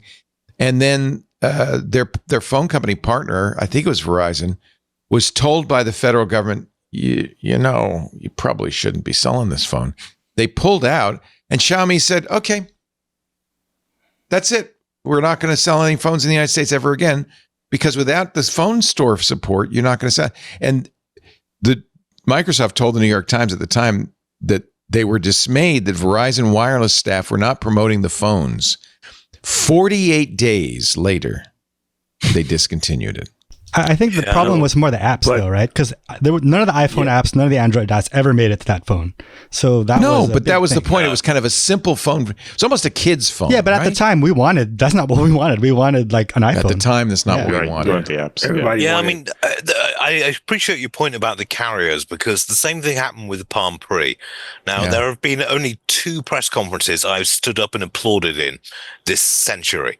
And one of them was the launch of the Palm Pre, because Palm was a great operating system, but the carriers wouldn't support it. So, we lost an entire really good ecosystem just like that. It's the same thing with Windows. It was kind of like, it kind of works, but you're screwing around with it. So there we go. Yeah. Man, I had that red handspring trio.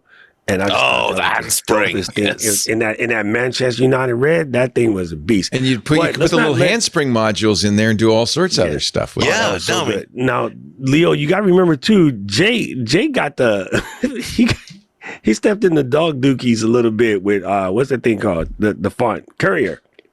Oh, the Courier. That was. I wanted that too.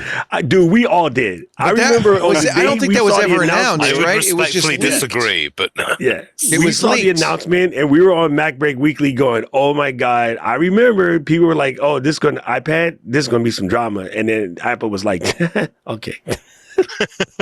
Microsoft killed it. Steve killed it. Steve Ballmer killed it. He was like, I ain't giving you any money for that. So here's the story. This is from Jay Green's story on CNET back in 2011 when it actually happened. One group led by Xbox godfather Jay Allard was pushing for a sleek 2-screen tablet called the Courier that users controlled with their finger or a pen, running a modified version of Windows. You know who killed it? Steven Sinofsky. Oh, good Lord. What's that laugh, Lou? Lou has trauma. I'm laughing. No, a little bit of trauma. I was just say, like, if you remember back in 2019, there was a device called the Surface Neo. Yeah. And I can tell you, I've held this device. It's the Courier. Yeah. Yeah. Sinofsky did not want a tablet-friendly version of Windows. He ran Windows at the time. And so it was Sinofsky versus Allard. And Ballmer had to pick the winner. Well, he asked Bill Gates. Ballmer arranged for Microsoft's chairman and co-founder to meet for a few hours with Allard and Robbie Bach. and the other courier team members. And I guess Gates said, well, how do you get email on this? Allard said, you don't. He reasoned that everyone who had a courier would also have a smartphone for email. What do you need email for? And I think Bill Gates said, one courier worker said, this is where Bill had an allergic reaction. Bill pressed Allard, challenging the logic of the approach. Allard wanted to create a device focused on content creation. I think Jay Allard's kind of a visionary, really. 100%. He really was. Yeah, he is. Yeah, I think that's the thing. Amazon keeps like engulfing all of the really visionary people that we had, like Panos Panay. Yep. And these are all great leaders. They're visionary. They're approachable. They're really cool. They're just incredibly creative. Like, I think they continue to do it. So that's the story, that Allard is now at Amazon and doing the same thing, I think, working on what he calls breakthrough devices. This is the story from The Verge, Antonio Di Benedetto writing. Amazon has a new team. It's called 01, which is, I think, a play on. Remember, Jeff Bezos always said it's always day one, right? In his letters. Yeah. 01 team focused on breakthrough devices, led by Jay Allard, based on a job listing for the team. One of the products is a smart home device. Well, wait a minute. Amazon already has the Echo. They're trying to do the new the next Echo thing too, right? Probably nobody better to design that. Well, you think about it though. One thing that Jay could bring to the table to Amazon, which I think needs to happen sooner or later. First of all, the idea of catching up all the visionaries is somebody's hoping that there's another Steve type cat around somewhere, right? When he came out with Xbox Live as a 360 player, like when Live came out, like our heads exploded. Like we were like, yo, this is the next thing since sliced bread. Most of the games now are being purchased by a DLC type system, which Amazon excels at, right? Imagine if he could bring some of that so that you can do fun and casual games on an Xbox TV/TV oriented device, be able to play these things on a device that connects to your TV that allows interactive play between families and things like that. So I think it's a combination of both the smart devices, but he could also bring some of that LAN party style gaming situation back to Amazon and probably, just that market would explode. That would be super cool. Here's the Neo. You're right. Lou put a link in our Discord. It looks just like the Courier. Oh, yeah. I'm telling you, it was a bigger version of the Duo, but it felt premium. Like this guy's holding it. I will tell you, I've held this device, and it really felt better than even an iPad. So Microsoft announced at the same time as they announced this, they announced that phone, right? Right. And the coolest thing about this is you see that keyboard there. That was two screens, and you just put the keyboard on the screen. All of a sudden, it would detect it. That's cool. Really, really cool. Yeah, that's cool. That's rad. Yeah. So they released the what was the name of the phone? I forgot now. Duo. The Duo. Yeah. Duo. And they did a few versions of the Duo. I loved the Duo. I bought the Duo, then returned it because I loved the hardware. Yeah. It was the software was lacking. It didn't have software to take advantage of the dual screen. But named it the Surface Do-Over. I mean, this is the thing with Microsoft when they went mobile. They bought Nokia. And Nokia made the best hardware on the planet when it came to phones. Worse software, but great hardware. So they had the best camera. They had a decent amount of processing power in there. And Microsoft got great phones. And then they killed the company. So did the Neo ever come out? I don't think it did. I think it was just a proof of concept that they had shown people and it never actually came out as a product, unfortunately. I think it went south when Windows 10X went south. It was designed to be the platform for this sandboxed, super secure version of Windows. Right. And then for some reason, they abandoned Windows 10X. And then there was no a yoga book that came out that matched. Yoga was similar, but this felt more like the Courier. It felt more like it was solid, right? Yeah, it was really dense, and it was responsive. The hinge was great. It was just one of those things I wish it came out. Look at the pen kind of stuck to the back of it there. It's just the right size too. That was the other problem with the phone. It was just a little small. This is like. I mean, one of the things Jobs got right was saying we don't need a stylus. You need your finger. And that was absolutely right, because the amount of styluses we've although lost Apple over the does years. sell now styluses. Yeah, I know. They call them pencils, but but I mean that's for tablets, not for phones. Right. You know, we used to get with Palm, with various other things, with Windows, you get a tablet a stylus which slotted into the side of the phone. Right. And it never worked. Right. Because it's so small. Like, all the ones that go into it's too skinny, and then anybody that has grown man hands losing a little toothpick to try to write, it just never freaking works. Well, as a grown man hand guy, I don't know. I thought Allard, look, these are all Allard designs, right? This is all Allard's. Yeah. Some pretty impressive and most importantly, innovative stuff that unfortunately Microsoft at the time just wasn't really prepared to get behind, except for the Xbox. Well, Xerox PARC of its time. He made them a mint. Yeah, he did all right with that. Well, I hope he does something interesting for, you know what, you kind of nailed it when you said, Doc, that these companies are just looking for the next Steve Jobs, because didn't OpenAI just give $6.5 billion to Johnny Ive? Yeah. To design an AI device?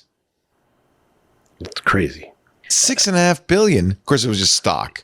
Yeah, I'm pretty sure. We talked about this last week, and I think it was Mike Elgin who said, they just wanted to dilute their stock because it makes it easier to do the non-profit thing they've been trying to do. So maybe it was, they were already working with him. But what they want to make with Johnny, who is, of course, the former Apple designer, the wizard at Apple, is, according to what everybody's been, the rumor mill's been saying, is a pendant that hangs around your neck, records everything, is your AI assistant agent, your buddy. I want to take a little break, and when we come back, I'm going to ask you, Lou, how close we are to that AI buddy.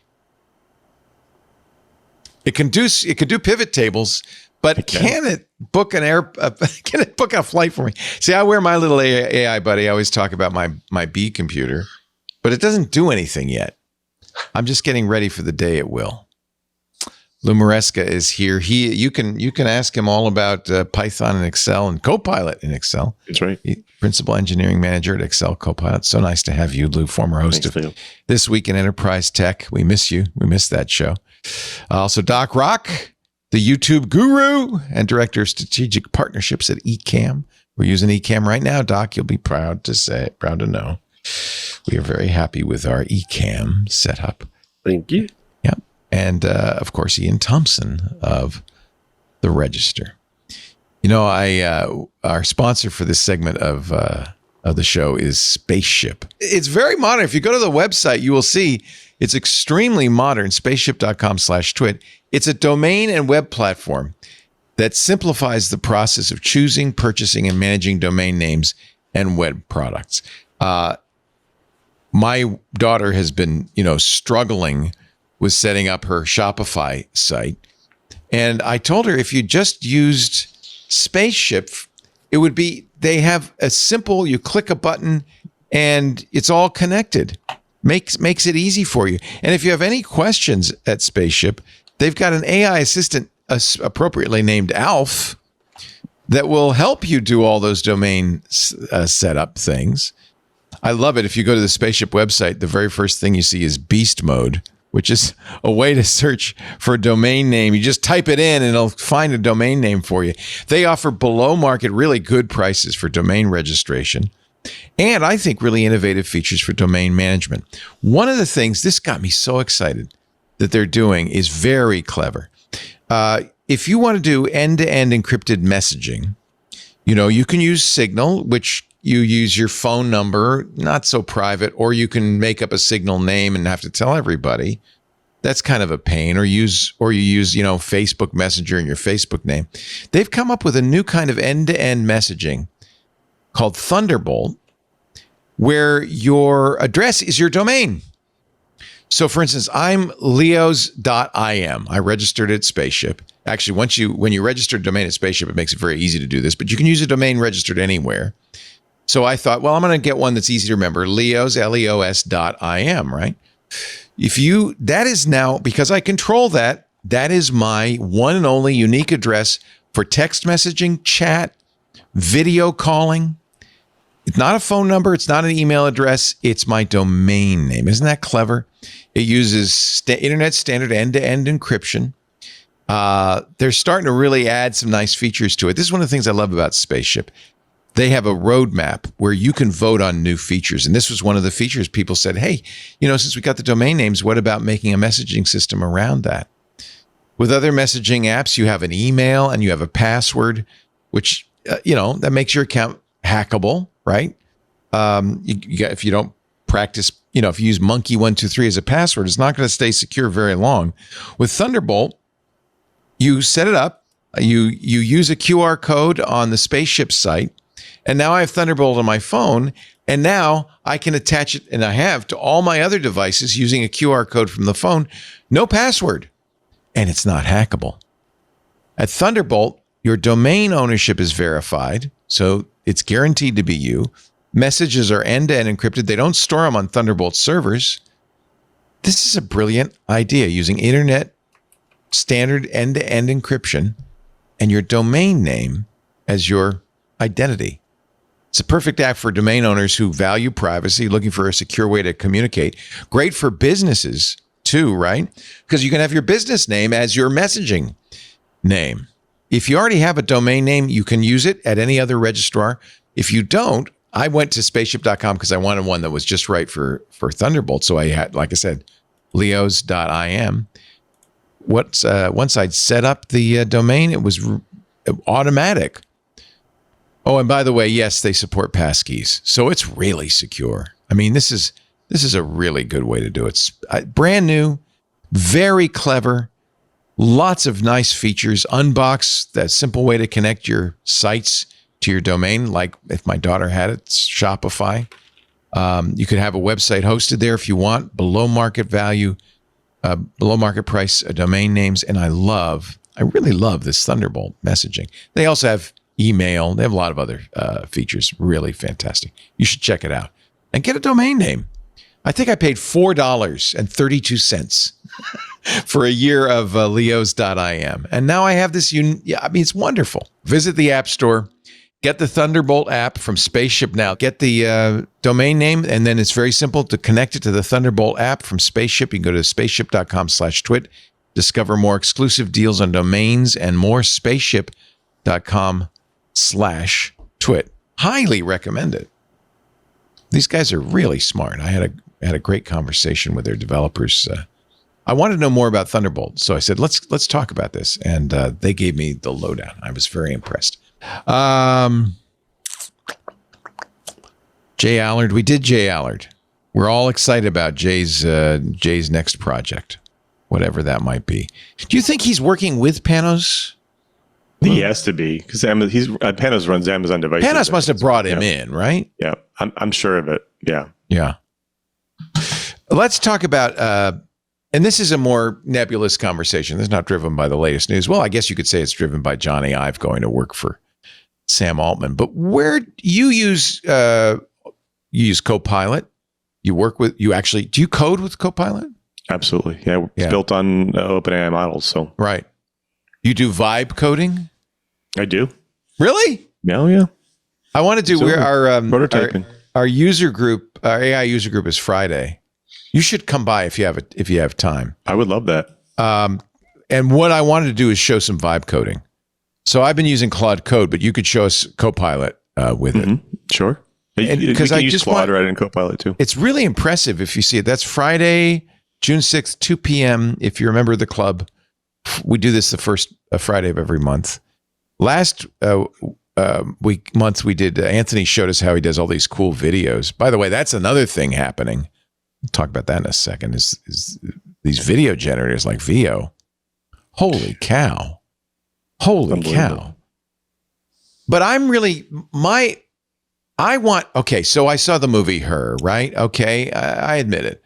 And I know it's not going to be Scarlett Johansson, but somebody like Scarlett Johansson in my ear or on my lapel or around my neck that's keeping track of everything, that I can say, hey, do I have an appointment this afternoon? That I could say, hey, could you check with my dentist and see if they can move that appointment after I can say, buy me, I really want to see Superman at the IMAX. Can you figure out how to get tickets? That kind of thing. Right. How close are we? I think, it's interesting because there's a lot of speculation. This is not personal experience, but there's a lot of speculation. GPT-5 is coming. And I think the biggest thing there is they're focused on basically human level agency. This is the ability to act autonomously without users interacting. And that's the hot thing is agency. Right. That's what Microsoft showed last week at Build. They MCP and A2A. And by the way, kudos to Microsoft for adopting an industry standard, which actually came out of a competitor, Anthropic. Because if it's standard, then we can all interoperate, which is really important, I think. Yeah, but I think the biggest thing that it's all about is it's just all about being able to execute multiple steps, do it at many different layers. So you were saying, hey, I'd love it, a voice assistant. It can do multimodal voice assistants. It can talk to you just like Siri and Alexa. Yeah. But then it can go and execute things like it go do automation. It can do complex processes like, I don't know, inventory or management or financial analysts. And then it can do that on the side. And I think the way you'll start to see this in the industry, I think this is going to be a big trend, is these model companies, foundational model companies, are actually starting to build these larger systems that are built that have more than just a model behind it. And then what happens is the user says what they want, and then it executes in the system. The system decides on whether they want deep reasoning or they want to execute at multiple steps or schedule a task or something like that. And that all happens behind the scenes without the user knowing. And it can do that, successfully, and actually accurately. And so that's where this comes in. Go find me these tickets, right? Or go find me this. Go do this for me. Man, if I could get IMAX tickets for Superman, I would be a hero. Yeah, I mean, that's another thing is obviously then you're going to have all these AI assistants kind of fighting against each other. So it's never going to be. But at least I'd have a chance against these scalpers, right? Who buy up all the tickets in the first 10 seconds. Right. So, but I think that's where it's coming. I think to me, this is where we want to go. And this is, I don't think, so far from vibe coding, right? Right now, vibe coding is a very constrained domain, a domain the AI understands well, which is writing computer code. But you basically tell it, do this, and it does it. Right. And then you can correct it. You can work with it, iterate back and forth. It's about the memory too. Like a lot of times, like these models, you just accept your tokens and then they spit out what they can give you based off of what they ingested. But these new systems that are built behind the scenes are built on files. They're built on other things, and they can go and consume them when they need them. And that's really what's going to kind of fuel the future of this, I think. So, I mean, I've got to say, as a journalist, then how is the editing process when it comes to code? I mean, how many breaks are we getting built in there? And how much time do you have to spend making sure the code is perfect? You have to, you absolutely do have to spend a lot of time. And does it save you time, do you think? It saves time on smaller things. Like if you want to write a test for something you just wrote, or if you want to go and, if you want to write large, big modules, like Iain just said, is you have to spend a bunch of time verifying that the functionality is correct, or it's, safe coding or something like that. So I think there's still some room for improvement there. But I think smaller tasks, like go build me a function that does X, like goes and, turns everything backwards or executes prime or something like that. Like it can definitely do that very easily, and it can build on that. I don't want to ambush you here on this, but Steve Gibson was talking about this on Tuesday. This is a Reddit thread. My new hobby, watching AI slowly drive Microsoft employees insane. I don't know. Have you seen these pull requests? These are... I haven't. No, I haven't. It's pretty funny. So this poor guy, his name is... I can tell you what they are. Actually, before you show, let me just guess what they are. Okay. They are automated assistants that come in and tell you what's wrong with your code. Yeah, it's a Copilot. What the guy's trying to use, it's their pull requests generated by Copilot. We do have that, yeah. And the thread is about like these poor Microsoft coders who feel compelled to use Copilot, but are so. Here's an example. So this is trying to fix a problem. There's an out of range exception when using certain regex patterns. Mm-hmm. And how do we fix this? So Copilot did what I probably would do, not being intern level coder. They just put a bounds check in and says, if you've run out of buffer space, just return no match, right? So that seemed like a sensible thing to do. Then the human gets involved and says, his name is Stephen Taub, that seems like it's fixing the symptom rather than the underlying issue. Can you look at what gets us there in the first place? And he says, Copilot, please take a look. And Copilot says, you're right. Oh, you're right. This is one of the things all the AIs do. Oh, you're so smart. You're absolutely right. What was I thinking? So it goes through and does the same thing. It fixes the symptom. Right. And by the way, I will like to say Stephen Taub he's an amazing engineer. He's a top engineer at Microsoft. Of course he is. Yeah. Respect. Yeah. And high respect. Yeah. Well, and this is the problem is this poor this 10x coder is now talking to this basically moronic AI and just can't get it to fix the underlying problem. But I'm going to say, go ahead, Iain. Go ahead. I was going to say, is it a training problem or is it a software problem? Because one of those is fixable. It's a good question. I mean, I can't tell. I can't go in why this particular issue came out, but I will say that, like, a lot of times these automated assistants that come in and say, "Oh, this is what's wrong with your code," they can go probably find a handful of situations where it recommends bad things or it recommends incorrect things. But I will say we've all experienced that where it doubles down. It's very confident.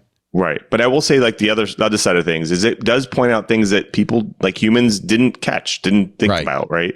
And I think I've seen that in a lot of pull requests. Yeah. No, I mean, I would agree with you on that. I mean, it does point out a really interesting case. I was writing an obituary for the founder of Cryptome, and ChatGPT told me that a particular person I was interviewing had a tattoo of an encryption algorithm on their body and didn't have an it's one of those things. It's a filtering process, and it's going to get better.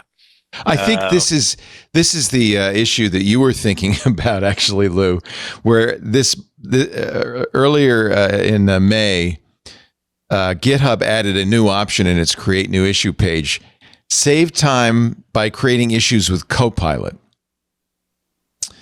And people are a little miffed that the AI is now going to be able to create issues on their repositories. Sorry, a little miffed. Thank you. I've been dealing with this for a while. We already have this internally, and I will say, like I said, like it helps. You can more ignore than it, right? But you can ignore it. Yeah. And it's sometimes, even if 1 time out of 5 it's right, that's great. That's still time savings. As long as the other 4 are pretty obviously dopey, and you don't have to spend a lot of time figuring them out. It's the ones that aren't. That's the biggest problem I have is the ones that they point out a problem and you're like, is that really a problem? So then you have to go spend a bunch of time trying to discern whether it's a problem or not. So I think there's definitely those situations as well. Would you say on balance that I'm putting you on the spot? Look, let's say this right now. Lou does not represent Microsoft. He's not speaking for Microsoft. He is at this point. He's on a day off. He's just doing his own thing. But would you say on balance that this is more helpful or than less helpful? I definitely would say it's more helpful. And this is just speaking on my own. And this is just me using things at home too, right? Of just building products using cloud or anything, right? I think it definitely helps more than it hurts. I think it's useful. Yeah.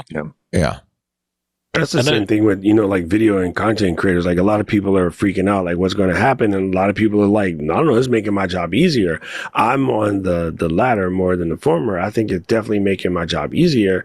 And, with AI Studio, for instance, right? I sent it a video and I was like, okay, AI Studio, I want you to try something. Watch this video, critique the video, give me couple of things that I could do to make it better. And just so you don't completely crush my soul, tell me a couple of things that I nailed.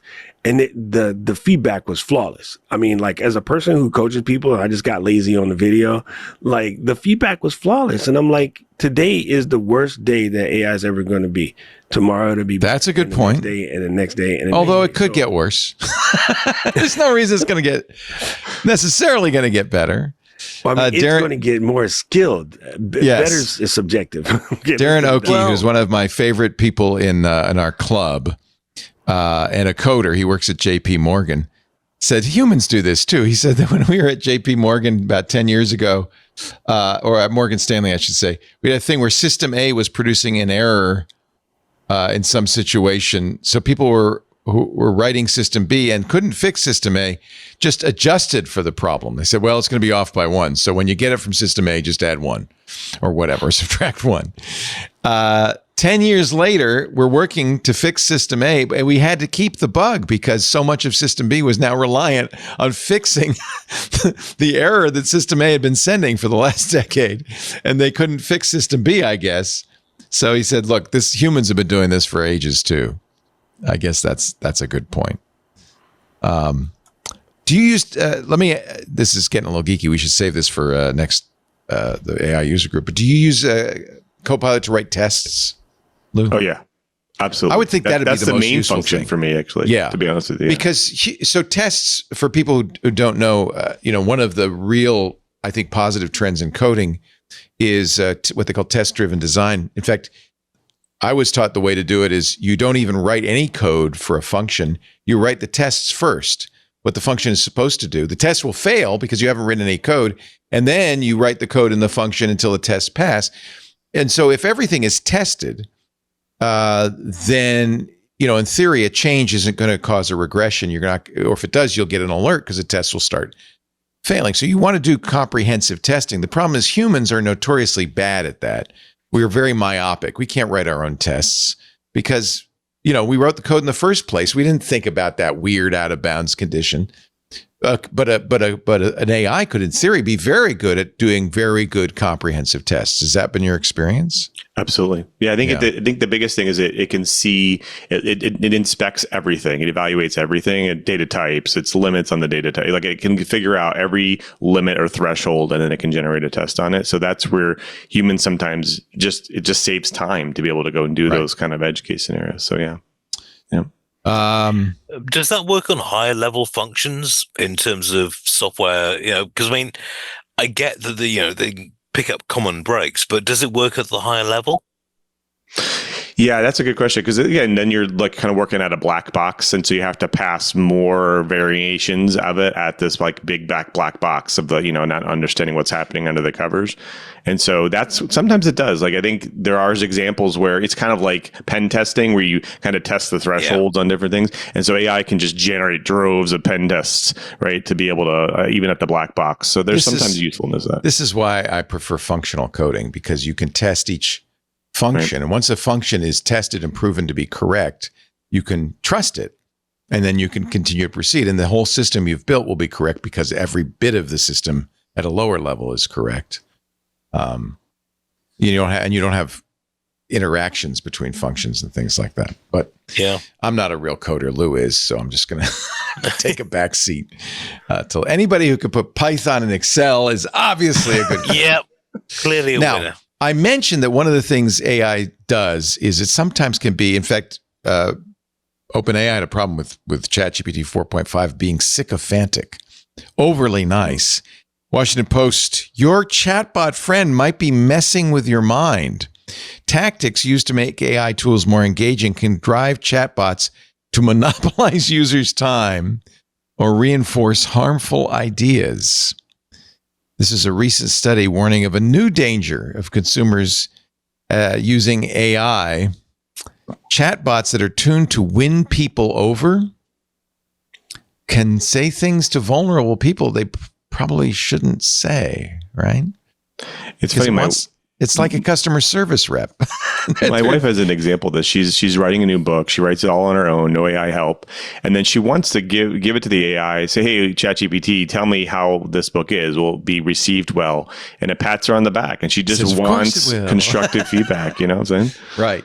That's a tuning issue, though. That's an issue of the instructions the company provides. And of course, that's why OpenAI pulled back ChatGPT 4.5 and said, we're gonna fix this. But it's something to be aware of.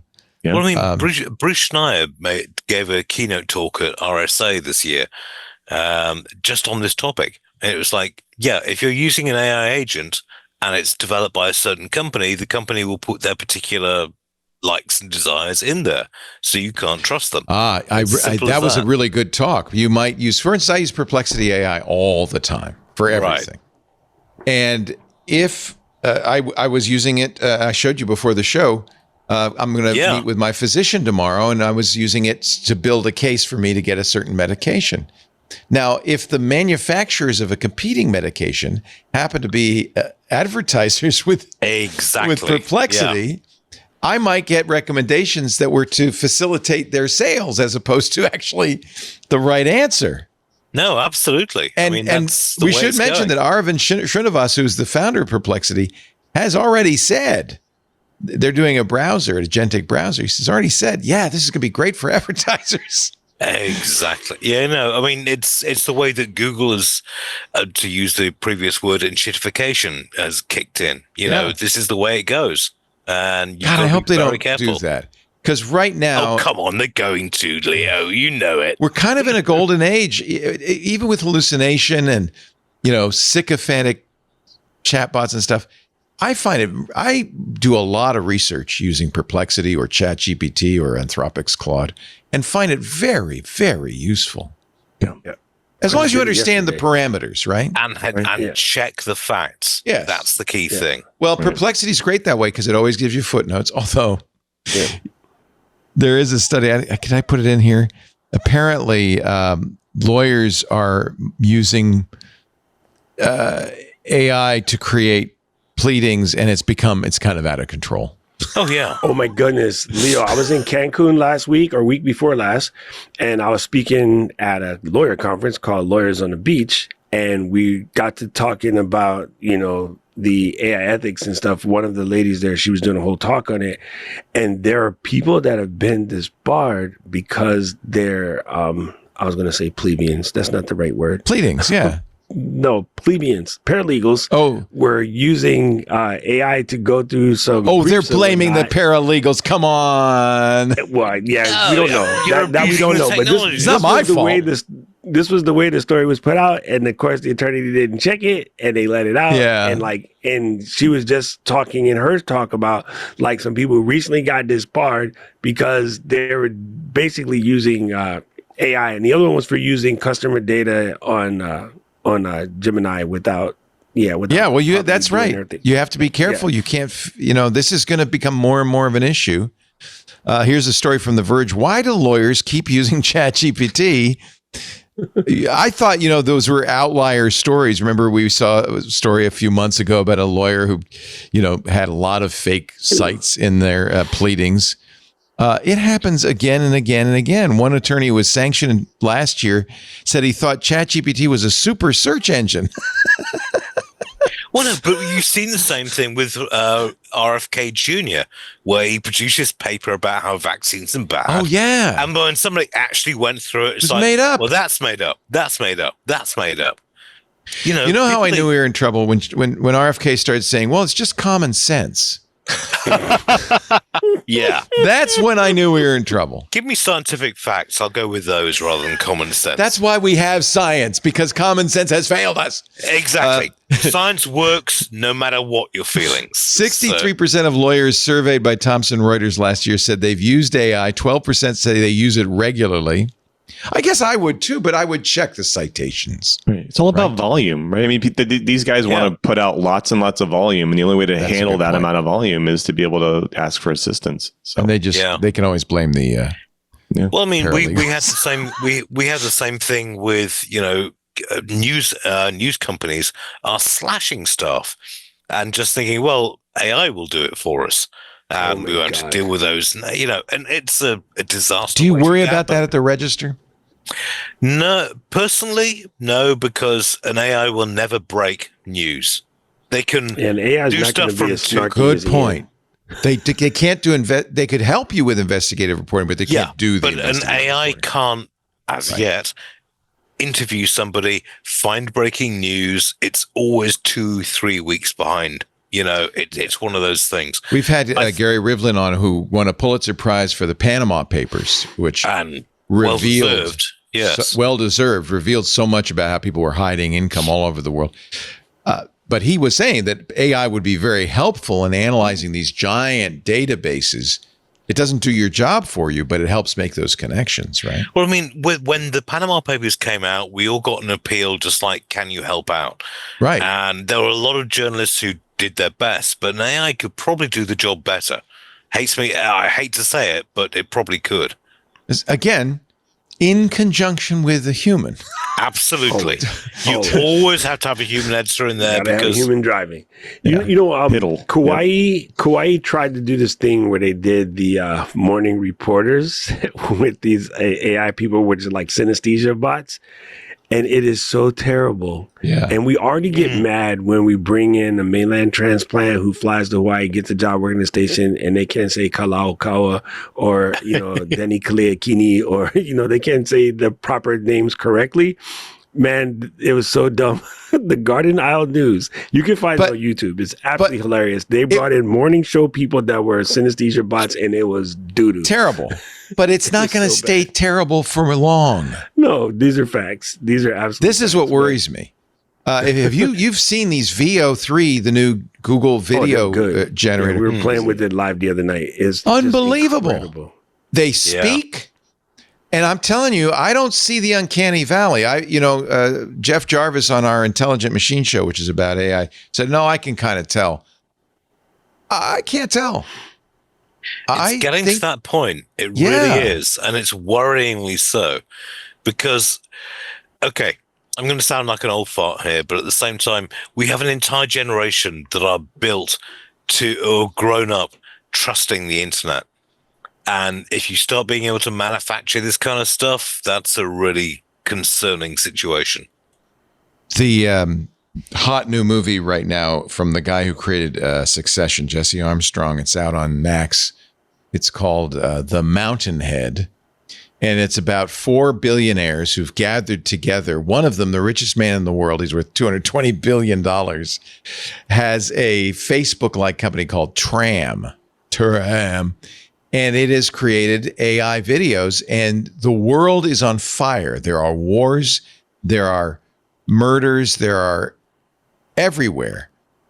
And it's really the movie, which isn't a great movie, but it's worth watching just for that, is all about how these billionaires are kind of rationalizing. Yeah, well, it's not our fault. These are hereditary animosities that are just getting inflamed, and they're not doing anything about it. Yeah. Are we getting close to that where or I think the counter argument to it is, as we kind of gradually, as like the frog in the pot of water, as it starts to heat up, we're getting smarter about it. And people are learning you can't trust this stuff. I'm not entirely sure about that. You should check out Douglas Rushkoff's book, Survival of the Richest. I read it. He's great. We've had him on the show. Yeah, exactly. I mean, this is exactly, it seems, the short-term thinking that is going on. Because all these people, we're going to build a bunker somewhere. It's like, the pitchforks are coming. Well, that's the problem. They don't care. Yeah, we're going to Mars or, whatever. Yeah. Oh, the whole Mars thing is a complete fallacy. Right. It's like, I'm sorry, to actually get a self-sustaining colony on Mars would be fantastic. But it's going to be really grim for the first 200 years. I don't know. The examples, at first when Google showed it at Google I/O last week, I thought, well, it's Google. There's, they're going to make it look really good. But then I've gone to Reddit and I'm looking at these VOs. They're amazing. Did you see Joanna Stern's piece? Yeah. She didn't actually use it as well as it could be. She made a robot that hung out with her. Yeah, but the thing that she did say was, look, we had to still bring in like a boss After Effects guy, and we had to do so many iterations to get them right. And she put the bloopers at the end. So she showed that, yes, you could make a piece, and it takes the budget of a Wall Street Journal to put that together. And they got free stuff as well. So it's good. But again, we still got some time. By AI. This is from Black Mixture. There's a giraffe writing. That's AI, right? Because no giraffe could actually pop a wheelie going down the street in New York City. But a lot of this stuff is amazing, and they speak now. So a horse walks into a bar. Yeah. Why the long face? Such a long face. I mean, maybe these aren't the best examples. Of that joke, but I'm just blown away by the stuff I've seen. And I do think that it finally has happened. We've got to the era where maybe it takes some skill, a lot of skill still, and a lot of trial and error. But videos can be created that are indistinguishable from real and can be used for propaganda, for lying, for deep fakes, for a lot of stuff. Does that concern you guys? Well, I was talking to Sophos at RSA last month, and they were saying, look, when it comes to actual impersonations by AI, we're about 3 years away from your drunken uncle doing it on, Thanksgiving Day. But it is a serious problem because the processing power is there, the software is there. It's not looking great. I want. Iain, I am the drunken uncle. Have you used Flow? Have you done some videos? Yeah. Yet? I played around with that stuff. Nothing that guy came out really, really good. I did put in the chat earlier my baby. It takes some skill, I think. Still set up that I'm going to do a Hydra thing with, so that I can make fun of my Arsenal friends because they enjoy their food. Well, yeah, but there's a difference between doing a fake video where it's just broadcast, but where you're getting real-time interaction. That's where it's going to get really dangerous. That's where it's going to get dangerous. We're about 3 years away from that at the moment, based on current projections. But that is going to get. I mean, I cover IT security. From a security perspective and from phishing, that's going to get really, really bad. Sorry, Iain. I think we're already there. I mean, this is already happening in on cam girls. There's already cam girls out there that are all purely AI generated. That are fake. Oh no, absolutely. But the key is real time. Oh, it's real time. It's real time. It's real time. I don't know. There's a AI influencer named Anmi that this lady in Japan made, and she's Japanese American, but she lives in Japan. And this influencer is getting gigs from companies like hotels, and everybody are paying her to come and be like, come and do a video in the lobby of our hotel. And so the AI girl walks in, and she's checking in. She got her little luggage and whatnot. It's kind of crazy. And I'm going to check that out because that sounds. Who is this? Insane. What's her? How do you spell it? I'll get it for you. It's ANNME on me, but just look up AI influencer. There's 3 major ones, but the one from Japan is probably the best one. And these are done in real time. No, the cam girl ones are done in real time, but I'm not going to talk about that. She's on the inside. I know nothing. I don't know how that works. The first implementation of technology is always in the porn industry. You all know this. It is. Oh yeah, I mean they pioneered security and credit cards, but I don't think the consumers care particularly. But I do worry about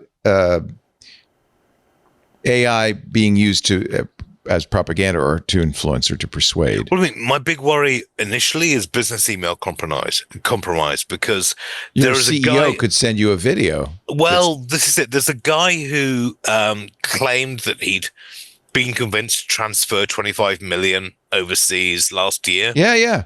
I'm not quite sure the technology's there yet, and he wasn't just covering up for a problem. Oh, you think that's a bogus story? Because he said that he went to a board meeting, a Zoom board meeting, where his CEO, his boss, was there, the CFO, and they told him to do it. Yeah, you think he was lying? I think honestly, the technology isn't quite there yet in real time. Yeah, but it's coming, and everyone's going to have to double and triple stack their security. All right, one more break, and then we will continue on. We're almost done. You're watching This Week in Tech. It's nice to have a panel of people who can talk about everything from Formula One to anime porn. Doc Rock is here from youtube.com/DocRock. Not that he knows anything about that. Director of Strategic Partnerships at Ecamm. Lou Maresca, our co-pilot guy. He's at Microsoft. He's the guy behind Python in Excel. Amazing. So great to have you, Lou. And of course, the king of snark himself from the register.com, Iain Thomson. If you enjoy these shows, if you get value out of these shows, whether it's companionship or knowledge, I want to invite you to join Club TWiT. This is a way for you to support what we do, but also get some added value because we do a lot of shows that are in the club only. Now, I mentioned that AI user group that's coming up on Friday. We do Stacy's book club in the club.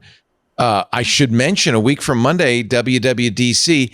And while we did this for years in public, last year, Apple tried to kill our YouTube channel and our Twitch channel because we were restreaming their keynotes. And I don't want to take that risk anymore. So we have moved keynote coverage, Microsoft Build this last week and Google I.O.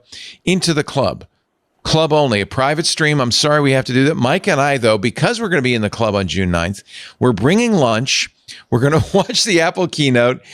We're going to stick around for you, your conversation about what you saw. And then we will cover, we've never done this before, the State of the Union keynote following it, which I expect will have a lot more developer-focused, AI-focused stuff. If you're in the club, that is available to you. You don't even have to watch it live. We'll put that in the TWiT Plus feed as well. That's what we do with all this stuff. Chris Marquardt does a regular photo segment every month. That's coming up June 13th. Micah does his crafting corner. I was there last week. Last month. It was so much fun. It's a chill space for you to do your thing, whether it's drawing or Lego or coding, whatever it is you want to do. We just relax and we chill. This is what the club lets us do. If you're not a member of the club, I really would like to invite you to join. It covers about 25% of our operating costs. That's a big deal. It doesn't go into my pocket, but it helps keep the shows on the air. It helps make new shows. We're doing everything we can to, tighten our belts. We shut down the studio, but we would like to keep doing this stuff because we think it's so important. If you think so, if you find value in it, join the club. twit.tv/club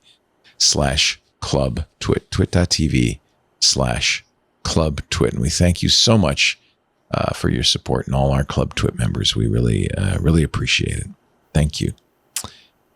Here's a video, the top 15 most popular AI influencers you should know about. No, I don't know. This is how Rome falls. Yeah, this is the beginning of the end, isn't it? Yeah, so this is what regular people are doing with AI, not us tech folks. Right. Yep. This one, Ludo Magalu, has 7 million followers. Yeah. Michaela? The girl I meant was Ima, which is funny because in Japanese, Ima means now. Ah, interesting. I don't know. I thought. Well, Neil Gibson wrote about this with the Duru many years ago. Science fiction has said this is coming. William Gibson's been really, really spot on this, to be honest. He has, hasn't he? Yeah. It was just like, okay, Neuromancer was a fundamental book, but he's carried it on and he's been mainly right. Yeah. All right, enough AI influencers. I'm sorry, I couldn't stop. It's very compelling. Here's good news. Using technology may sharpen older brains. Forget digital dementia. There was some concern.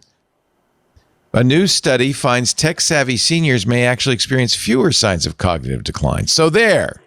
This is from Baylor and the University of Texas at Austin. So there. So explain to me why I will constantly walk into the kitchen with the mug in my hand. Like, what the heck did I come in here for? What was I here for? I'm like, the coffee is right there. See, your AI assistant could say, Doc, you went in here for a cup of coffee. Have some. It would be such a great thing. I have a super automatic. I moved it out of the kitchen and I put it on the bar next to the liquor, which is, just nice. That's good. It's like a speedball. Sure. Yeah. And so I keep walking in the kitchen with the coffee cup, but the coffee machine's actually on top of the credenza with the bar and the rest of the alcohol. So, but I keep walking in the kitchen with a coffee cup going, what the heck am I in here for? So I don't know if this is true. I don't know. There was great hilarity in the Register newsroom when I got a phone call from my mother, transatlantic phone call, because she couldn't work out why her computer was rebooting. And it was like, okay, looks like it's an Ethernet problem. Take the square cable out of the back. Okay, the screen's gone dark. That was the power cord. Put it back in and reboot. And then there was huge hilarity. It was just like, what's she going to do next? So, yeah, we deal with these things as they come. I'll never forget. There was a video that circulated years ago of John Mayer, the recording artist, standing outside the stage door of a concert, talking to his dad, saying, "No, Dad, no. Click the start The start button, Dad. No. It's very funny. You need to buy this for the newsroom. Wired bought a peeing robot attack dog from Temu. It looks just like the dog from Boston Dynamics, right? Except oh, good Lord. Yeah. That's it's a cheaper. dance craze waiting to happen. It's cheaper. It's Claire's version. Yeah. Arriving in a slightly battered box following a series of questionable decisions on Temu, I'm immediately drawn to the words "fire bullets pet" emblazoned on the box. This is a great story from Iset Dedezade. Here is the robotic dog from Temu. He says costs less than a round of drinks. There's the fire pellet shooter. Just doesn't work. I want this. I do. Oh wait, I didn't know it had a gun before. It has a gun. Of course, it has a gun. It's $50. And actually, if you don't want have you ever played with a spot before, like an actual spot? I played with Ibo way back in the day. Remember that, the Sony dog? No, dog. We have Spot in the Ecamm office. I can. You have Spot? The Boston Dynamics dog? Yeah, because Ecamm's in Amesbury. Boston's down the street, dude. Oh, wow. Did they lend it to you? It must cost, it's probably, you can't even buy it if you wanted to. 70 grand. You can just walk in the store and buy one. Well, 60 grand, but then we bought some extra stuff. Is it guarding the Ecamm offices? What is it doing? No, okay, so let me explain this because otherwise it sounds really creepy. Ken, one of our co-founders, of which you know, he has a school called Code and Circuit, and he teaches kids, you know, about coding and 3D printing and robotics and all myriad sorts of things. So he bought it for that. And then they use it to take it around to the schools in the greater Mass area so that way kids can get into tech, you know, because, I mean, look what it did for them, right? They wrote their first app at 14, and now they got this incredible company with, 9 wonderful employees and me. So I'll make the 10. So they just wanted to get kids into coding and learning all this stuff now instead of... So they bought a robotics guard dog? Yep. Because when you take it to the high school... That sounds like it might scare the children out of... No, the kids love it, bro. And they learn how to code and they learn how to do things. This is me driving it badly, but they learn how to do everything. And the kids, I watch these kids in the classroom whenever I'm working in the other side, like I'm doing streams and stuff. And those kids are brilliant. Those fat hands are me. Okay, but this is not autonomous. You have to use a remote control. No, I'm driving it. Does it have autonomous capabilities? I think they kind of turned off all of the mil-spec stuff when you sell it to a consumer, bro. Like that would be terrible. You need an autonomous cameraman to keep pointing at the right spot. But other than that, no, that's pretty cool. So it walks by itself, though. You just tell it where to go. You can tell it to walk by itself, but it's set up so that the kids can learn how to program waypoints and have it do various things. And plus, we want to bring up a younger generation that's not scared of robotic dogs. Correct. So they have no choice but to use this stuff. So you might as well teach them how to do it. But yeah, it's a lot of fun to play with. It's very much like a video game to play with it. Like I played with one as well. It's like, oh, you have to? Yeah, we used to because we had a thing at Twitch with Boston Dynamics where we did a thing together. So we're playing with a robot, and it's like they gave us an obstacle course to run it through. And it's a lot of fun. It's just so much fun. It's I'm starting to feel a little left out. How come we don't have a robotic dog in our lobby? We don't have a lobby. That's maybe in a year. You never know. Hugging Face has got this $3,000 for a price of a MacBook. You might be able to get your own humanoid. Yeah. So tell me about that. They just announced that, didn't they? Yeah, that's a weird one. It's a humanoid, though. It's not a dog. It's a human, right? I mean, they're going to try to do with robotics like they've done with models. Is they're open sourcing everything. They just bought this company recently. Was it Palantir Robotics? I think it's called. And they are going to open source this thing. And you know what? I really love Hugging Face. They've made it possible to run all of these AI, even things like DeepSeek without censorship, on their servers at a very affordable cost. They were the first thing I used for AI image generation a couple of years ago, but now they're just all sorts. They do everything, and now they want to do robots. Wow. Yeah, they found a niche market, and I think hopefully they take it through. Just like Tesla's doing with the EV market. Like I'm hoping they can do this with the robotic market. Here is it's the Hugging Face. It's kind of cute. Well, yeah, but also it's not. I mean, honestly, humans are humans are evolved to do this stuff. Give them wheels and robots can do it so much better. So, yeah, why do they? You're saying why make them humanoid? Why have legs? Exactly. Yeah. Why? Because our environment is built for bipedal humanoids with opposable thumbs. So if you want a device to interact with the environment, it's going to have to be. But Atlas was doing that 10 years ago, and it takes so much power and so much processing power to actually make it work. Right. Well, this one, this isn't even autonomous. You could see the guy behind it that's operating it. I want one that's autonomous. I don't care if it goes crazy and kills us. It's worth it for the fun. Okay, build it like Yul Brynner then. Yeah, make it bald with a cowboy hat. Okay, I can dig that. Yeah, but see, that's too much work that I have to do it. If I have to do it, then what's the point of the robot? Yeah. I want a robot that washes the dishes without any help. I mean, at maximum efficiency, robot stuff that we'll get will be Halo suits, because they're already speccing these in the military, and it's basically designed to let a soldier walk farther, carry heavier stuff. An exoskeleton. That's going to be the first thing. It's an exoskeleton, and then from there we'll tune that to get better, to get us something that actually. But that requires battery technology. I mean, actually getting an exoskeleton which can survive a full combat day is going to need really dense batteries. I don't know. I love the idea, but I worry about the application. Like technically for a humanoid robot to get walking, you only really need 20 watts. That's all we operate on. So this Emma, by the way, Doc Rock, looks a lot like a sex doll. This is not a good example of a. Come on. This is not. She's making deals in Japan. Like she's doing did a TED Talk. Like, she doesn't look real. Yeah, they don't want it to look too real. Yeah. Oh yeah, the Japanese have a different philosophy when it comes to this stuff. So they don't want it to look human. They want it to look like a sex doll. No, they want to know what a robot is. She meant it. Yeah, I don't think she meant it to look like a sex doll. She looks like any average girl walking around Harajuku at this point. Okay, she's just a Harajuku girl. All right. Okay. Okay, whatever you say.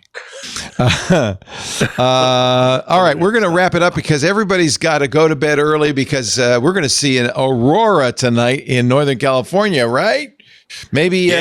We got a solar storm coming in. It's going to be really great. There is a G4 geomagnetic storm. The sun is at its peak of solar activity right now. And as about this time last year has happened, Northern lights are going to kind of work their way down to the mid-latitudes. Of course, it's going to, while you're looking at the pretty lights, wreak havoc with the Earth's magnetic field. But don't pay no attention to that. That may be in the end, that may be really what happens is all the electronics break. It's true. A solar storm powerful enough can kill everything. It's true. Right. Yeah. Yeah. And then we'll just be back to where we were. Well, is there an app that says that we can see it? NASA does storm center research. You'll also see it from various space sites. But this is a great thing about the Northern Lights. You get 3 days warning because that's how long it has to travel to actually hit us. It's on its way, folks, and it'll be here 10 p.m. Pacific in Northern California. I asked Perplexity if I'd be able to see it in our town, and yes. It says I can, and here's the NOAA site. Let's see. This is the problem with using an AI. It's hard to find. Well, I mean, the big thing is that you used to have to wait around for a while, and now if you want to see the Northern Lights, you can fly north. And you could do that. It's caught us at just the right moment because the North American continent is facing the sun just as it hits. Right. So we're going to get a really low. This doesn't look like it's coming down our way, though, I have to say. I mean, honestly, from eyesight, no. From camera, yes. Okay. So even though we're below the line of a likelihood of aurora, we'll be able to see something in the sky with a camera. I mean, the last time this happened, I went out and looked at it with the eye. Mark 1 human eyeball fails. Cameras, yes. All right. Okay.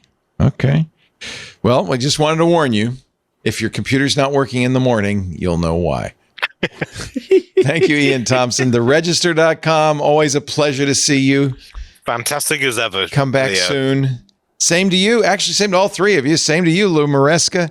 Working hard. He's principal engineering manager at Excel Copilot, using all of those amazing tools. And if you want to come by on Friday for our AI user group, I don't know, you might be busy 2 p.m. Pacific on Friday, but if that'd be 5 p.m. your time, you're probably having dinner. But if you're around, stop by the club. Yeah, I'd love to see you. Let's stop by. Thank you, Lou. Yeah, I want to talk a little bit about vibe coding with some people who actually do it. So you'd be perfect. And of course, Doc Rock, whose vibe is all his own. He's the purpleness of the vibe of the thing, of the pop filter. Doc Rock, yes. youtube.com/Doc Rock, and at Ecamm. And he's it's always Boston. Fun, Leo. I appreciate you, and I'm a little bummed that on keynote day I'll be legit taking off from H&L Airport on my way to Boise. So because we would love to have you during the keynote. Yeah. Yeah, I'm going to. Well, if you get there, stop by for the State of the Union. Bring a lunch. We're going to be there all day on the 9th. Yeah, you know what's funny is we have Starlink now in Hawaiian Airlines, and it's super fast because there's not that much traffic from here to there. However, the one thing they always say, this is the pilot speaking, no video calls using our Starlink. You cannot do any form of Zoom, FaceTime. Yeah, they don't like that. And I was like, I know. Ugh. I want to do a live stream from the plane. I'm going to get permission. Wouldn't that be cool? One day. You know, in my day, when they first put phones in planes, you'd hear people going, "Do you know where I'm calling you from right now?" Yes. Now we can do it with Zoom. I'm old enough to remember when you could smoke on planes. Oh, that still man. brings people out. Bro. They had banned it in the United States, but the first time I went to Singapore, I was on probably Air Japan or something like JAL, and the smoking light came on. And I went, "What? This is a 12-hour flight. You're going to let people... It's okay, sir. You're in the non-smoking section." "Yes, of this sealed tube." What are you talking With about? a small curtain between you and the smell smoke. so bad. Oh my God. Getting off the plane and your clothes smell terrible. So awful. I hate it. I actually took one of those blue airplane blankets that you can see through. They're so poorly made. And I put it over my head and I just tried to breathe through it for the rest of the flight. It was not I flew from London to Jakarta on Air Kuwait, and you can't drink on the flight, but you could smoke on it. And they would turn the aircraft towards Mecca so that people could actually pray in the same way. Did they really? Yeah. Wow. And the worst thing of all, the only English language film was Speed 2. Is Keanu in that one too? No, thankfully not. But it's the boat one. You know, it was That's the boat. It's a boat. It's not a bus. It's a boat. Yeah, it's a boat crashing to the land. But it was the worst conference I've been on for a long, long time, and the trip was really bad. 6-hour stop in Kuwait City, never good. Well, thank you all for being here. I appreciate it. Thanks especially to our club members who make all of this possible. We do TWiT every Sunday afternoon, 2 to 5 p.m. That's Pacific time. That would be more like 5 to 8 p.m. Eastern time. That'd be more like 2100 UTC. You can watch us live on 8 different platforms. If you're in the club, of course, our Club TWiT members can watch, kind of behind the velvet rope in Discord. But you can also watch on YouTube. Everybody can. Twitch, TikTok, Facebook, X.com, LinkedIn, and Kick. 8 different ways to watch live, but you don't have to because it's a podcast. Get a copy of the audio or video at our website, twit.tv, or on YouTube. There's a dedicated channel for This Week in Tech. That way you can send clips of your favorite parts of the show to friends who may not know about our show. Of course, the best way to do it is subscribe in your favorite podcast player or on YouTube. You could do it on YouTube, right? They play podcasts on YouTube now. If you subscribe, YouTube won't download it to you, but you'll at least get a notification if you... What do you have to do, Doc? Ring the bell and hit the subscribe button and ring the bell? Subscribe button, ring the bell. That way, whenever it comes up, you can do all personalized, none or unsubscribe. Please don't do the unsubscribe one. Make sure you do all. That's all. And thumbs up. Yeah. And also subscribe to our newsletter because that's free. twit.tv/newsletter because that'll tell you what's coming up in the week ahead. And if you do subscribe on one of those old-fashioned podcast clients, please leave us a 5-star review. Tell the world how great This Week in Tech is. 21, we're in our 21st year, 20 years we've been doing this. And I am so grateful to all of you for letting me do this for so long because I really enjoy it. And I hope you'll come back next week so we can do it again, as I've said for the last 20 years. Have a great night, and another TWiT is in the can. Bye-bye. This is amazing.